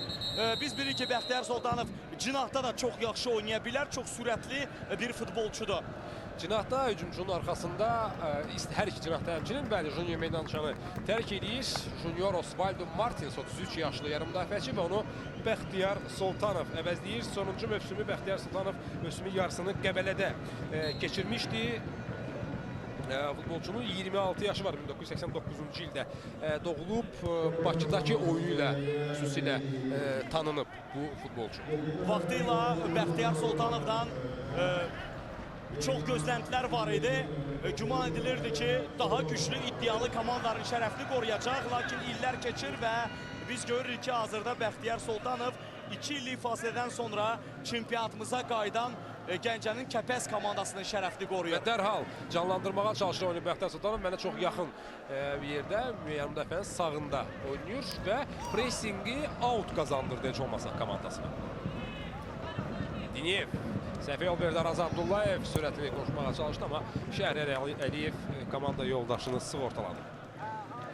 Bir daha qeyd edək ki, müstəqil Azərbaycanın tarixində sayca 24-cü futbol çempionatına bugün start verildi və ilk dəfə Azərbaycan tilməkanı tarixində ölkə çempionatının oyunları Peyk televiziyası vasitəsilə tamaşaçılarımıza təqdim olunur. CBC televiziyası ölkəmizin ilk rəsmi beynəlxalq telekanalı. Əgər buna qədər çalışırdıq Azərbaycanımızı müxtəlif sahələrdə iqtisadi, mədəniyyət, idman sahəsində təbliğ edək. Bundan sonra futbolumuzu da birgə təbliğ edəcəyik və ümid edirik ki, futbolumuzdan əcnəbi tamaşaçı məmnun qalacaq. Doğma tamaşaçılarımızsa, doğma futbol sevərlərimizsə bu görüntülərdən, bu cür peşəkar görüntünün tətbiq olunmasından razı qalacaq. Junior bütün komandanı keçdi hal-hazırda. Dario Junior Rızayeva topu göndərir. Onun zərbəsi çox təhlükəli, amma Aqil Məmmədov rahatça topu qəbul edir. Mənim oturduğum yerdən zərbə çox təhlükəli təsir bağışladı. Elə bizim də izlədiyimiz nöqtədən zərbə təhlükəli idi, amma mənə də gəlir ki, Kəpəzli futbolçu bir qədər daha cəld tərpənməli idi həmin epizodda. Çünki daha qüvvətli zərbə vura bilərdi. Amma o topu qəbul edərkən bir o qədər də sürətli olmadı. Topu çox ləng qəbul elədi, onu ram eləyib və qapıya vuranacan həmin o məqam itdi ki, qapıcı da artıq düzgün mövqe seçmişdi və hər şey qarşısında görürdü. Amma daha sürətli tərpənsəydi, dərhal topu qapıya zərbə ilə vursaydı, o zaman qapıcı üçün də əlavə çətinlik yarada bilərdi. Xondov topu qəbul elədi. Budaq Nəsirov, Şəhriyar Əliyev, Tərlan Quliyev və bu iki mərkəz müdafiəçisi müqaviləci Qarabağa məxsus oyunculardır və hər ikisi bu klubdan icarəyə götürülüb. Həm Şəhriyar Əliyev, həm də Tərlan Quliyev bir-birlərinə ki, çox yaxşı başa düşürlər. Ümumiyyətlə, mənim fikrimcə, hələ ki, Kəpəzin heyətində ən yaxşı futbolçu. Əgər Dario Junior'un adını çəkə bilər isə, həmçinin də mütləq Tərlan Quliyevi də qeyd eləmək lazımdır. Tamamilə sənin fikirlərinlə razıyam Rüstəm və onu da qeyd edim ki, bugün ölkə çempionatında birinci turda 3 görüş keçirilir. Onlardan birini siz canlı yayında izləyirsiniz. Digər haqda bir qədər sonra məlumat verəcəm, amma yox. Kəpəzin təhlükəli hücumunun qarşısını ala bildilər Neftçi müdafiəsi. Digər oyunlar Zirə Azalı qəbul edir. Çempionatın debütantı elə ki ilk qələbəsinə çox yaxındır yüksək dəstədə. Və daha bir oyunda Xəzər Lənkəran Interla qarşılaşır. Sabahsa daha 2 görüş keçiriləcək və bu oyunlardan biri CBC televiziyasına canlı yayımda sizlərə təqdim olunacaq və bu təbii ki Qəbələ Qarabağ görüşüdür ki, onu səbirsizliklə mənə gəlir ki, bütün futbol sevərlər gözləyir. Deyəsən Neftçinin heyətində oyuncu dəyişikliyi nəzərdə tutulub. Rüstəm. Bəli, bu Məhəmməd Qurbanov da hazırlaşır. Hücum xəttini daha hərəkətli eləmək lazımdır əlbəttə. Yığma komandamızın forvardı bu il Sumqayıtdan transfer olunmuş Məhəmməd Qurbanov. Görək kimi əvəzləyəcək. Təbii ki, Samir Əliyev çox gözəl anlayır ki, ilk görüşdə baxmayaraq ki, rəqib ölkəmizin ən altı sanlı komandalarından biridir. Amma 2 illik fasilədən sonra Kəpəz yüksək dəstəyə qayıdıb və doğma meydanda Neftçi ancaq qələbə haqqında düşünməlidir. Bunun üçün isə hücumu gücləndirmək lazımdır. Qayda pozulur, çox təhlükəli bir nöqtədən cərimə zərbəsini indi Neftçi yerinə yetirəcək. Epizodun təkrarını izləyək. Meydana yenicə daxil olmuş Bəxtiyar Sultanov qaydanı pozmuşdu Ailtona qarşı.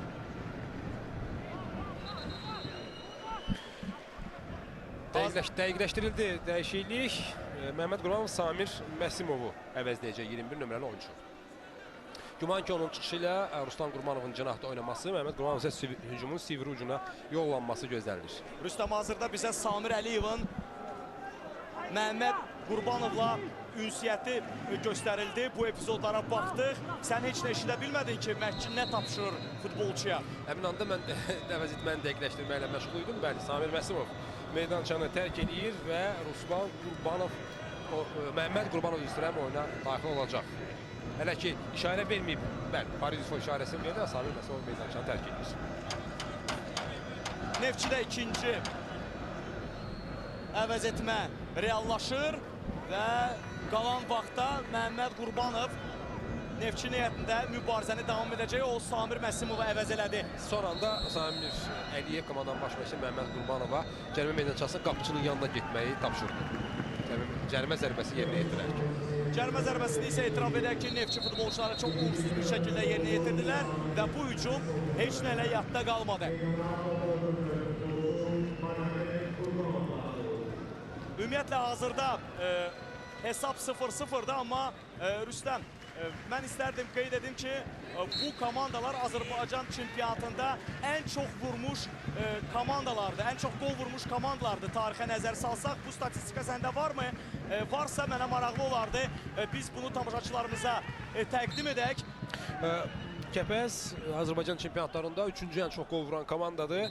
Nəzərə alsaq ki, yalnız Neftçi və Qarabağ bütün 23 milli çempionatın iştirakçısı olub. Onların çox gol vurması əlbəttə təbiidir. Kəpəz 849 dəfə fərqlənib indiyə qədər və bu maçda, ümumiyyətlə bu çempionatda Kəpəzin ilk qolu onların tarixində yubiley 850-ci qol olacaq. Neftçi isə 1176 dəfə fərqlənib.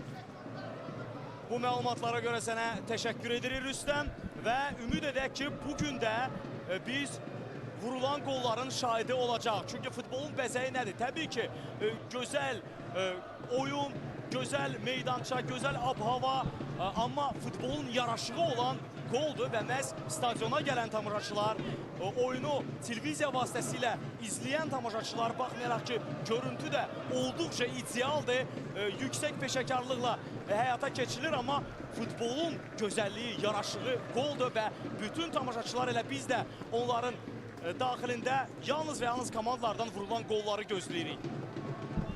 İndi Sitnik, Aleksandr Sitnik zədələndi və meydançanı tərk elədi. Fariz Yusufun göstərişi ilə yalnız onun icazəsindən sonra meydançaya daxil olacaq. Belli, mərkəzdən zərbə idealdan çox uzaq bir zərbə idi. Aleksandr Sitnik artıq meydana daxil olur. Zədəsi bir o qədər də ciddi deyil. Oyunu davam edə biləcək və dərhal hücumun mərkəzində yerini alır. İndi hava mübarizəsindən qalib ayrılsa da komanda yoldaşına ötürməni dəqiq edə bilmədi. Amma bu riskli hərəkətlərdir. Buna yol vermək olmaz. Ailton belə bir vəziyyətdə topu qapçıya necə göndərmək olar axı? Bəli, Ailton həmin anda ayılmalı idi. Təhlükəni uzaqlaşdırdı Neftçi futbolçuları və əllə oyun Şəhrər Əliyev və ikinci sarı vərəqə bu futbolçuya və Azərbaycan Topaz Premyer Liqasının əgər digər maçlarda belə bir alsa yoxdursa ilk qırmızı vərəqəsi 70-ci dəqiqədə Kəpəzin müdafiəçisi Şəhriyar Əliyevə göstərilir. Rüstəm, həqiqətən mi əli ilə oynamışdı, yoxsa top əlinə toxunmuşdu? Aşkar göründü, hətta heç kim də etiraz eləmədi, nə texniki zonadan, nə futbolçunun özü. Əlbəttə çox məyus hal-hazırda indi soyunub geyinmə otağına yollanır. Tunelə daxil oldu Şəhriyar Əliyev, amma ehtiyatsızlıqdan əlbəttə əllə oynadı. Birbaşa əllə oynamaq istəyiz, güman ki, yoxdur.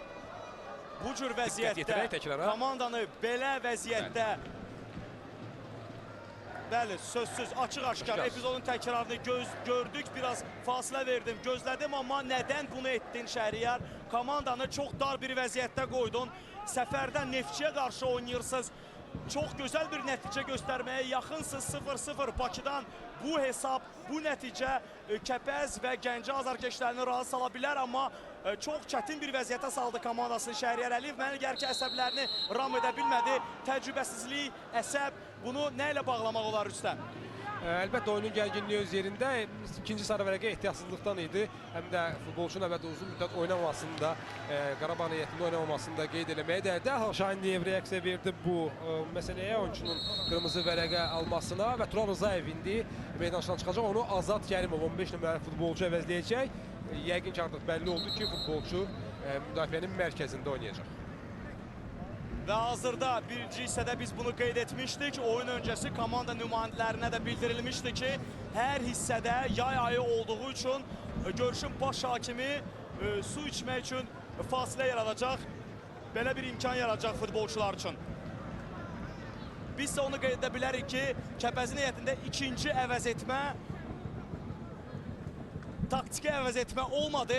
Sadəcə müdafiəçinin qırmızı vərəqə qarşısında görən müdafiəçinin əvəzinə dərhal Şahin Diniyev digər bir müdafiəçini buraxmalı idi və bunu da etdi.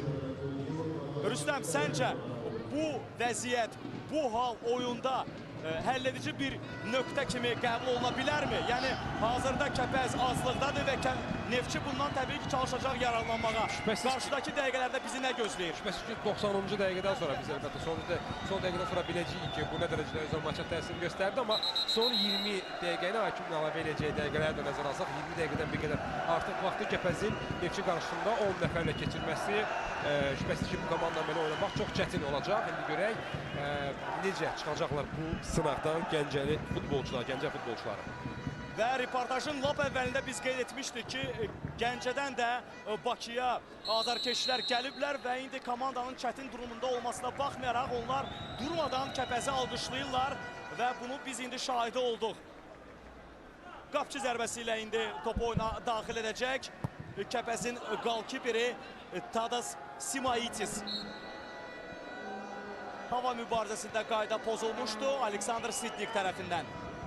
Dəqiqədə Samir Əliyev yerindən Ruslan Qurbanova tapşırığını verdi. Onun daha ortaya, cərimə içərisində doğru meyilli oynamasını tapşırdı ona. Mənə gəlir ki, indi Neftçi təzyiqi artırmalıdır. Burada Ruslan Qurbanovun da ucaboy futbolçu olduğunu nəzərə alsaq, daha çox hava ötürmələri cərimə meydançasına göndərilməlidir. Orada Ruslan Qurbanov öz boyu sahəsində həmin topları qazanıb, cinahda olan futbolçularla bölüşməlidir və hər hansı bir hücumu yaratmaq lazımdır. Çünki bu hesab düşünmürəm ki, Neftçini qane edir. Cərimə meydançasına ötürməyə qapçı yerindədir. Hər hansı bir təhlükədən burada söz gedə bilməz. Çünki Kəpəz müdafiəçiləri və Kəpəzin qalkiperi hər şeyi görürdülər və çox rahat bir şəkildə bu hücumun qarşısını onlar ala bildilər. Erik Ramos irəliyə uzun bir ötürmə, Ruslan Qurbanov oyundan kənarı vəziyyətdədir.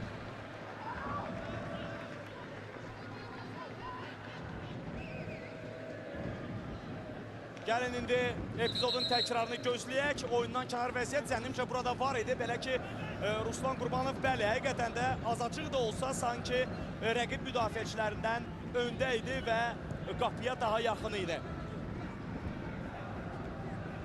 74-cü dəqiqə Neftçi Kəpəz, Azərbaycan futbolunun klassikası. Kəpəz qeyd edir 10 nəfərlə oynayır. Oyunun 70-ci dəqiqəsində Şəhriyar Əliyev ikinci sarı vərəqədən qırmızı vərəqə gördü və Kəpəz indi bir nəfər azlıqda mübarizə aparmaq məcburiyyətindədir. Mədalov bu fasilədən istifadə edib, sadəcə Samir Əliyev su fasiləsi zamanı Elvin Bədalova və digər mərkəz müdafiəçisi Milliyə hücumları yerlə, pasla başlamağı tapşırdı. Artıq yəni tələsməli bir şey yoxdur, uzun ötürmə oynamağa dəyməz, topla oynamaq lazımdır, dəqiq ötürmələr vermək lazımdır və futbolçuları hücuma oyuna qoşmaq lazımdır. Bizim qarşılaşmada elə ki qol yoxdur, amma mübarizə davam edir və qarşıdakı dəqiqələrdə ümid edək ki, vurulan qolların şahidi olacaq. Mən sizə qeyd etdim ki, biz bir qədər əvvəl Rüstəm səninlə Azərbaycan çempionatları tarixində komandaların göstəriciləri ilə tanış olduq. Mən sizə bir maraqlı statistik göstəricini bizim tamaşaçılarımıza çatdırmaq istərdim. Azərbaycan çempionatları tarixində Neftçinin heyətində ən çox qol vuran futbolçu Samir Ələkbərov olub. 99 qol vurub o. Bu arada zədələnən futbolçu var. Kimdir bu Rüstəm? Bu Aleksandr Sitnik'dir. Yan xətti yanında mübarizə zamanı meydançıdan çıxdı faktiki olaraq inersiya ilə. Sonradan isə zədələndiyini göstərib yerə yıxıldı. İndi Fariz Yusifov tapşırır ki, futbolçuya tibbi yardım, ilk yardım meydançıdan kənarda göstərilsin. Mən isə fikrimi tamamlayayım. Qeyd edim ki, Kəpəzin tarixində Azərbaycan çempionatlarında ən çox qol vuran futbolçu Fazil Pərdərov olub. O 80 qola imza atıb. Daha bir oyuncu dəyişikliyi baş tutmur. Sitnik meydana qayıdır. Yəni oyunu davam etmək Amma Neftçidə dəyişiklik olacaq indi. olacaq. Bəli, Elşən Abdullayev yaxınlaşır indi 4-cü hakimə tərəf. Səttar Əliyev formanı doldurub ona təqdim edəcək. Elşən Abdullayev hücuma meyilli futbolçudur. Mərkəz yarım müdafiəçisi mövqeyində də oynayır. Daha yarım müdafiəçisi də oynayır, amma yəqin ki, əlbəttə Samir Əliyevin əsas məqsədi hücum xəttini gücləndirməkdir. Və bununla da hardasa Samir Əliyev də riskə yol verir. Belə ki, bu oyuncu dəyişikliyi səhv etmirəmsə Neftçinin heyətində sonuncu olacaq. Bəli, artıq sonuncusu. Və əgər zədələnən futbolçu olarsa və yaxud da Kəpəzdə bir qədər əvvəl baş vermiş bir hal təkrarlanarsa, müdafiəçilərdən biri qırmızı vərəqə alarsa, onları artıq əvəz etmək kimlənsə mümkün olmayacaq Samir Əliyevə. Amma nə edək, qalib gəlmək lazımdır. Neftçi ilk turda doğma meydanda, doğma azarkeşləri qarşısında qalib gəlmək istəyir. Üstə gəl, nəzərə alsaq ki, rəqib artıq meydanda azlıqdadır. Elşən Abdullayev isə fasilə olan kimi, oyunda top çıxan kimi Rəhman Hacıyevi əvəzləyəcək. Həqiqətən də Rəhman Hacıyev ikinci hissədə bir o qədər də aqressiv, fəal oyunla yadda qalmayıb. Məhz bu cür oyunu ondan gözləyirdi. Düşünürəm ki, həm Samir Əliyev, həm də komandanın azarkeşləri.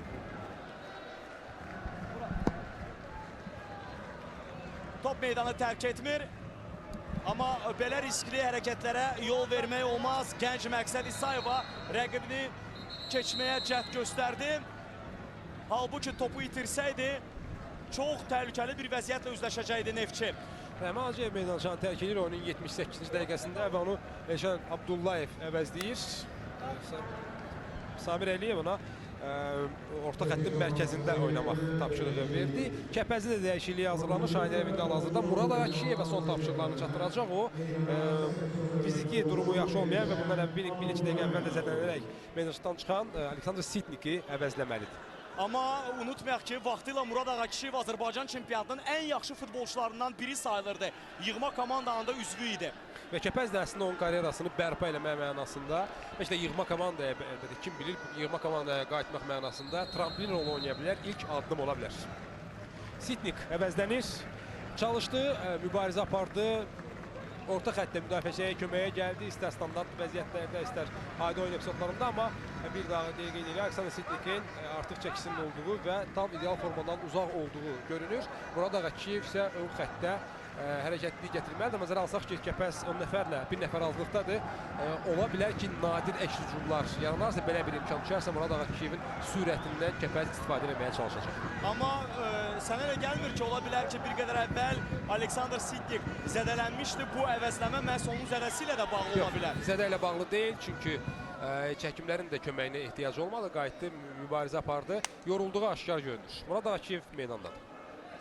Murad Ağakişiyevi yenidən Azərbaycanın yüksək liqasında görmək çox gözəldir. Ümid edək ki, itirdiyi formanı bizə özünü sevdirdiyi oyununu göstərə biləcək. Bu mövsüm Murad Ağakişiyev Gəncənin Kəpəz komandasının heyətində yerlə ötürmə Araz Abdullayevdan qapı qarşısına alınmır. Müdafiəçilər topun qarşısına alırlar. 50-ci dəqiqələr başlayır maçda 0-0. Oyunun 80-ci dəqiqəsi indicə başladı. Son 10 dəqiqədə əlbəttə Neftçinin məqsədi qol vurmaqdır. Kəpəz də qol vurmaq istəyər, amma 10 nəfərlə, bir nəfər azlıqda oynadığını nəzərə alsaq, elə bu heyəti qorumaq da Gəncəlilər üçün uğur sayıla bilər son 10 dəqiqədə. Amma unutmayaq ki, futbolda istənilən hal baş verə bilər. Hətta meydanda azlıqda olan belə komanda qalib yekunda ola bilər. Yəni bu cür hallar çox tez-tez baş verir və Murad Ağakişiyevin meydana çıxması da məhz ona işarə verir ki, Şahin Diniyev, necə sən qeyd etdin Rüstəm, düşünür ki, onun sürətindən, düzdür biz bilmirik, həmin o sürət qalıb yoxsa qalmayıb, amma vaxtıyla həqiqətən də çempionatımızın ən sürətli oyuncularından sayılırdı Murad Ağakişiyev. Bəlkə də onun sürətindən faydalanıb, nədən Bakıdan qalibiyyətlə Gəncəyə dönməsinlər. Düzdür, bunu indi etmək qırmızı vərəqədən sonra çox çətin olacaq. Bu arada Neftçinin futbolçusu zədələnir. Ailton da bu səhv etmirəmsə. Bəli, müdafiəçi Ailton yerdə qalıb. Zədəsi ciddi kimi görünür və Neftçinin tibbi personalı da yaxınlaşır həmin nöqtəyə. Mən sizə xatırlatmaq istərdim ki, əgər Ailton oyunu davam edə bilməsə, bu zaman Samir Əliyevin ehtiyatda əvəz etməsi qalmır. Oyuncu dəyişikliyini həyata keçirə bilməz o, çünki artıq hər üç imkandan istifadə edib. Bu da epizodun təkrarı, Ailtonun zədələndiyi an. Bir daha izləyək, digər bir rakursdan. Hər hansı bir kobudluqdan burada söz gedə bilməz. Sadəcə istəmədən belə bir xəsarəti rəqib futbolçuya yetirdi. Kəpəz oyuncusu kim idi bu? Tural Axundov idi komandanın kapitanı. Bu arada isə Şəhriyar Əliyevin qırmızı vərəqə aldığı anları görürük. Yəni 2 sarı vərəqə qarşısında gördü və sonradan artıq meydanı tərk etməli Hər oldu. ikisi 50 oyuna görə. Kim bilir, bəlkə də Şəhriyar Əliyev özünü basketbolda da sınamaq istəyir və bu fikirlər də onu meydanda bax bu cür davranmağa şövq edir. Necə düşünürsən Rüstəm? Ola bilər əlbəttə. Təbii ki, bu bir zarafatdır. Meydanda olan gərginliyi, bu oyunda olan gərginliyi aradan qaldırmağa çalışdıq. Şəhriyar Əliyeva qarşıdakı karyerasında uğurlar arzulayırıq və arzu etmək istərdik ki, bu onun karyerasında sonuncu qırmızı vərəqəsi olsun və heç vaxt o komandasını belə vəziyyətdə, çətin vəziyyətdə daha qoymasın. Ailton deyəsən meydana qayıda biləcək, oyunu davam edə biləcək Rüstəm. Hazırdır, Fariz Yusufov da işarəsini verdi. Ailton meydançaya daxil olur. Dario Junior mübarizə apardı. Burada Şev sağdan onun ötürməsi cərimə meydançasına, amma yalnız Şəhriyar Rəhimov əgər yan xəttə topu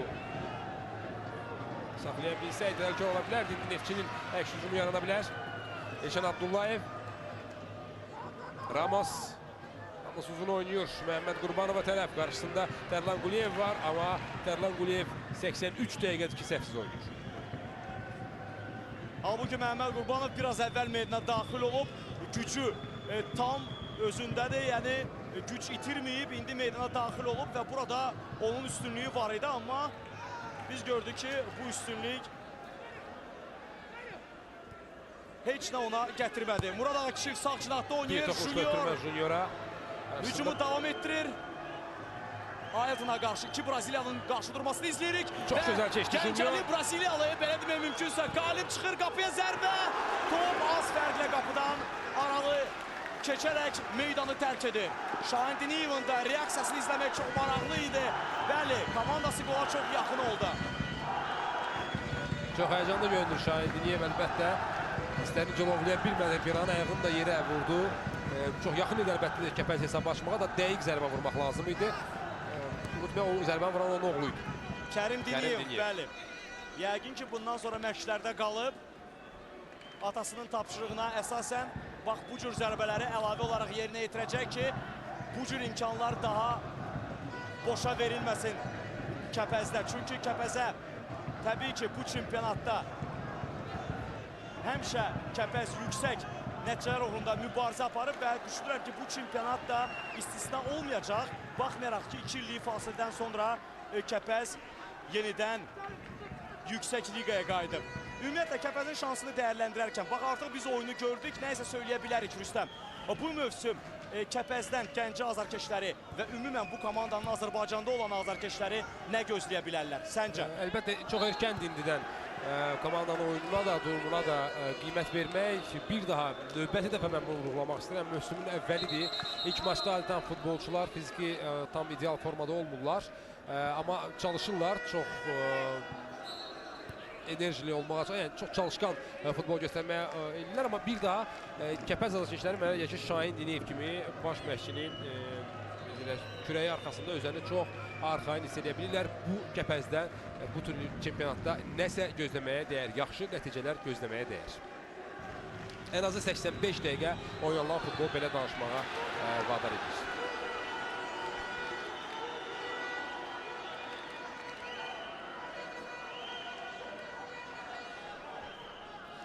İndi yavaş əlbəttə Kərim Diniyev yerə yıxıldı. tibbi personal müdaxiləsinə ehtiyacı var, yoxsa yox, bunu Fariz Yusifov baş hakim müəyyənləşdirəcək. İstənilən belə epizod Kəpəz futbolçuları üçün oyunu bir qədər vaxtını uzatmaq, vaxt udmaq imkanıdır. Bu da anlaşılan əslində, çünki artıq 15 dəqiqədir ki, Gəncəlilər 10 nəfərlə oynayırlar, amma görünür Kərimliyevin meydançadan çıxarılmasına ehtiyac var. İndi Xərək meydançaya çıxarılacaq. O Xərəklə aparılacaq meydançadan. Rüstəm, bax, oyunda fasilə yarandı və mən təklif edərdim ki, paralel keçən görüşlərdə əgər hesab dəyişibsə, bu barədə məlumat verərdin, zəhmət olmasa. Topaz Süper Liqası bugün 2015-2016 mövsümü start götürdü. FC Kəpəz maçını birgə canlı izləyib. Bakıdan Baksel Arenadan paralel olaraq Lənkəranda Xəzər Lənkəran Interi qəbul edir və birinci hissədə vurduğu 2 gol sayəsində hələ ki Xəzər Lənkəran üstünlüyünü davam etdirir. Orada hesab 2-0 meydan sahiblərinin xeyrinə Zirə Olimpiya kompleksinin stadionda isə çempionatın debütantı Zirə Azalı qəbul edir. 1-0 orada da meydan sahibləri Zirənin üstünlüyü var. Yeganə qolu maraqlı deyil, bu mövsüm Azaldan transfer olunan Viktor İbakoy vurub. Bu Zirə futbol klubunun tarixində Premier Ligada ilk gol oldu. Mənsə daha bir anons vermək istərdim. Futbol həyəcanı bu maçla dərhal başa çatmır CBC televiziyasında. Belə ki, dərhal oyundan sonra Rüstəm, artıq mən bunu açıqlaya bilərəm. Yəqin ki, sən etiraz eləməzsən. Sən futbolçulardan müsahibə alacaqsan və canlı futbolçuların dərhal oyunla bağlı fikirlərini öyrənmək imkanı əldə edəcək. Bundan başqa, dərhal sonra biz xüsusi qonağımızla, adını elə açıqlamaq istəmirəm, amma çox məşhur, sevilən bir futbol mütəxəssisimizlə, futbol veteranlığımızla görüşəcəyik və bu oyunla bağlı fikirlərimizi onunla bölüşəcəyik, danışacaq və təbii ki, bir futbol ekspertinin rəyini də bilmək bizə çox xoş olardı. Əlbəttə Şəmsəddin, sizə uğurlar maç sonrası efirdə, mənə də uğurlar. Onu deyim ki, Azərbaycan futbolu və Azərbaycan televiziya yayımçılığı tarixində bir ilk bugün həyata keçdi. Azərbaycanda ilk dəfə olaraq milli çempionatın oyunu beynəlxalq 5 telekanalı vasitəsilə canlı yayımlanır. Yayımın keyfiyyəti gözünüz qarşısındadır. İlk dəfə olaraq Azərbaycan çempionatının bir maçında 12 kameradan istifadə olunur. Təkrarlar, slow motionlar və s. digər televiziya terminləri ilə mən sizi yormaq istəməzdim. Ümid edirik ki, bu reportajdan zövq alırsınız və sizi mütləq dəvət edirik. Oyundan sonra da bizim studiyamızda futbol veteranı, Azərbaycan Gəncəndə İmarət Yığma komandasının baş məşqçisi və Neftçinin də əfsanələrindən olan Nazim Süleymanov fikirlərinə qulaq asasınız. Mən də çox çalışacağım ki, maçdan dərhal sonra futbolçuların fikirlərini isti-isti elə yerindəcə flash zonada alım və bizim tamaşaçılarımızla bölüşüm. Hər halda Rüstəm, mən istirdim sir olaraq bizim qonağımızın adı saxlansın, amma sən daha artıq açıqladın. Bəli, bu Nazim Süleymanov olacaq əziz futbol sevərlər və Nazim bəyin də fikirlərini öyrənmək bu oyunla bağlı olduqca maraqlı olacaq. İndi isə Neftçinin hücumunu gəlin bir gezləyir. Ruslan Qurbanov cinata topu qəbul edir. Ramosla oynayır. Ramos hücumu davam edir. Sağcılada boşluq var və top məhz ora ötürülür. Hücumun davam edici olacaq. Böyük qüvvə ilə Neftçi indi hücuma atılıb. Araz Abdullayev geriyə oynayır. Neftçi indi tam heyətlə meydanın Kəpəz hissəsindədir və hücumdadır. Cowen topa çatır. Ötürməsi qeyri dəqiq olur və indi Kəpəz futbolçuları bir qədər rahat nəfəs ala bilərlər. Belə ki, çox gərgin anlarla onlar üzləşdilər. Neftçi tam heyətlə hücumda qalır və hücumu indi sağ cinahla davam edir. Gərginliyi artıq artır. Cərmə meydançasına ötürmə. Murad Ağakişi bir o qədər də yaxşı şəkildə topu uzaqlaşdıra bilmədi. Qapıya Ayıldan zərbə vurmaq imkanı axtarır. Bir rəqibini keçirir, amma sonradan topu itirir. Və artıq biz söyləyə bilərik ki, Kəpəz bu oyunu heç-heçəyə keçirmək niyyətindədir, heç-heçə ilə başa vurmaq niyyətindədir. Daha doğrusu, bax, belə olar.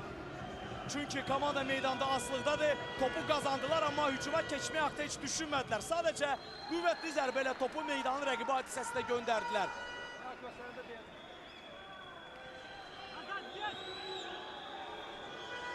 Sağ cinahla Ruslan Qurbanov irəliləməyə çalışır, amma bu çox çətindir. Belə ki, qarşısında 2 rəqib futbolçu alır. Kava topu cərimə meydançasına daxil edilir və qəbul etdi Kava cərimə meydançasında. Topu qapıya zərbə baş tutur, amma bu zərbə o qədər də təhlükəli deyildi. Belə ki, zərbə qüvvətli alınmadı. Qapçı hər şeyi görürdü və belə olan halda Gəncənin Kəpəz komandasının qalkiperi Tadas Simayitis topu heç bir çətinlik çəkmədən tuta bildi.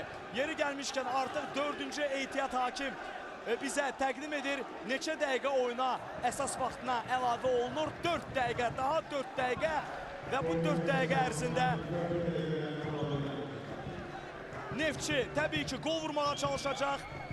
Kəpəz isə bu hesabı qoruyub 2 illik fasilədən sonra dönüşünü bir xalla Neftçi ilə oyunda qazanılan bir xalla qeyd etmək istəyəcək. Amma kimin istəyi baş tutacaq? 4 dəqiqədən sonra biz bunu biləcək. Hələ zədəli bir oyuncu var. Bu da Kəpəzin kapitanıdır, Tural Axundov.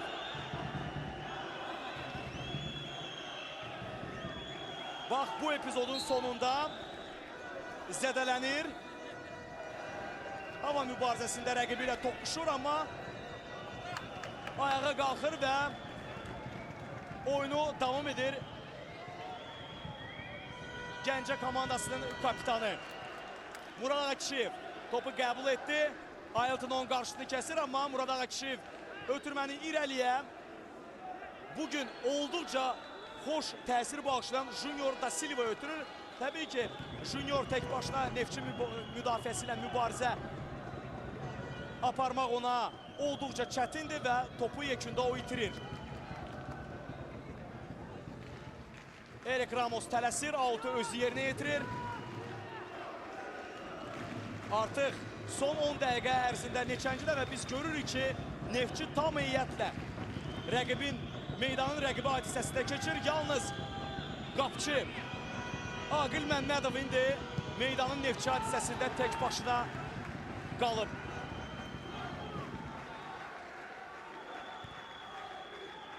Təbii ki, bu nəticə daha çox Kəpəzi razı sala bilər. İlk oyunda Bakıda Neftçiyə qarşı görüşdə Kəpəz Gəncəyə bir xalla dönür. Və mən düşünürəm ki, Gəncə azarkeşləri də bu nəticədən razı qala bilərlər. Amma əgər oyun bu hesabla başa çatarsa, Neftçi təbii ki, belə istəmir. Neftçini hazırki hesab qane etmir və futbolçular bunu çox gözəl anlayırlar. Odur ki, böyük qüvvə ilə indi meydan sahibləri hücumdadılar. Erik Ramos, Araz Abdullayev, Ruslan Qurbanov. Ruslan Qurbanov topu kimə ötürəcək? Yaxşı düşünülmüşdü, amma bunu dəqiq yerinə yetirmək, yəni ötürməni düşünülmüş, gözəl ötürməni yerinə yetirmək dəqiq alınmadı Ruslan Qurbanovda, amma komanda yoldaşını Məhəmməd Qurbanovu yaxşı görmüşdü. Ailton ötürmədə səhvə yol verir. Kəpəz indi əks hücum yarada bilər. Murad Ağakişiyev. Hakim bildirir ki, top qonaqlarda qaldığı üçün oyunu davam etmək olar.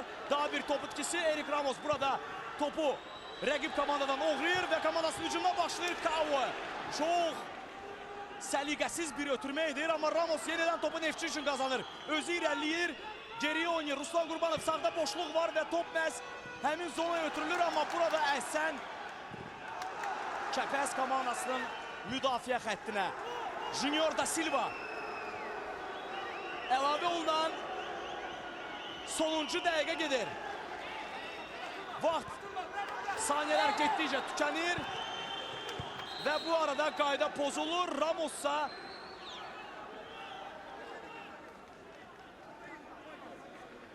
xeyr, Murad Ağakişiyeva sarı vərəqə göstərilir. Bir qədər əvvəlki epizoda görə görüşün baş hakimi Fariz Yusif ona bildirir ki, bir qədər əvvəlki epizodda kobudluğa yol vermişdin. Məhz bu səbəbdən də sarı vərəqə alırsan. Junior da Silva, Kəpəzin futbolçusu, indi zədələnib. Ailton Ferreira Silva da bu arada sarı vərəqə görən futbolçu olur.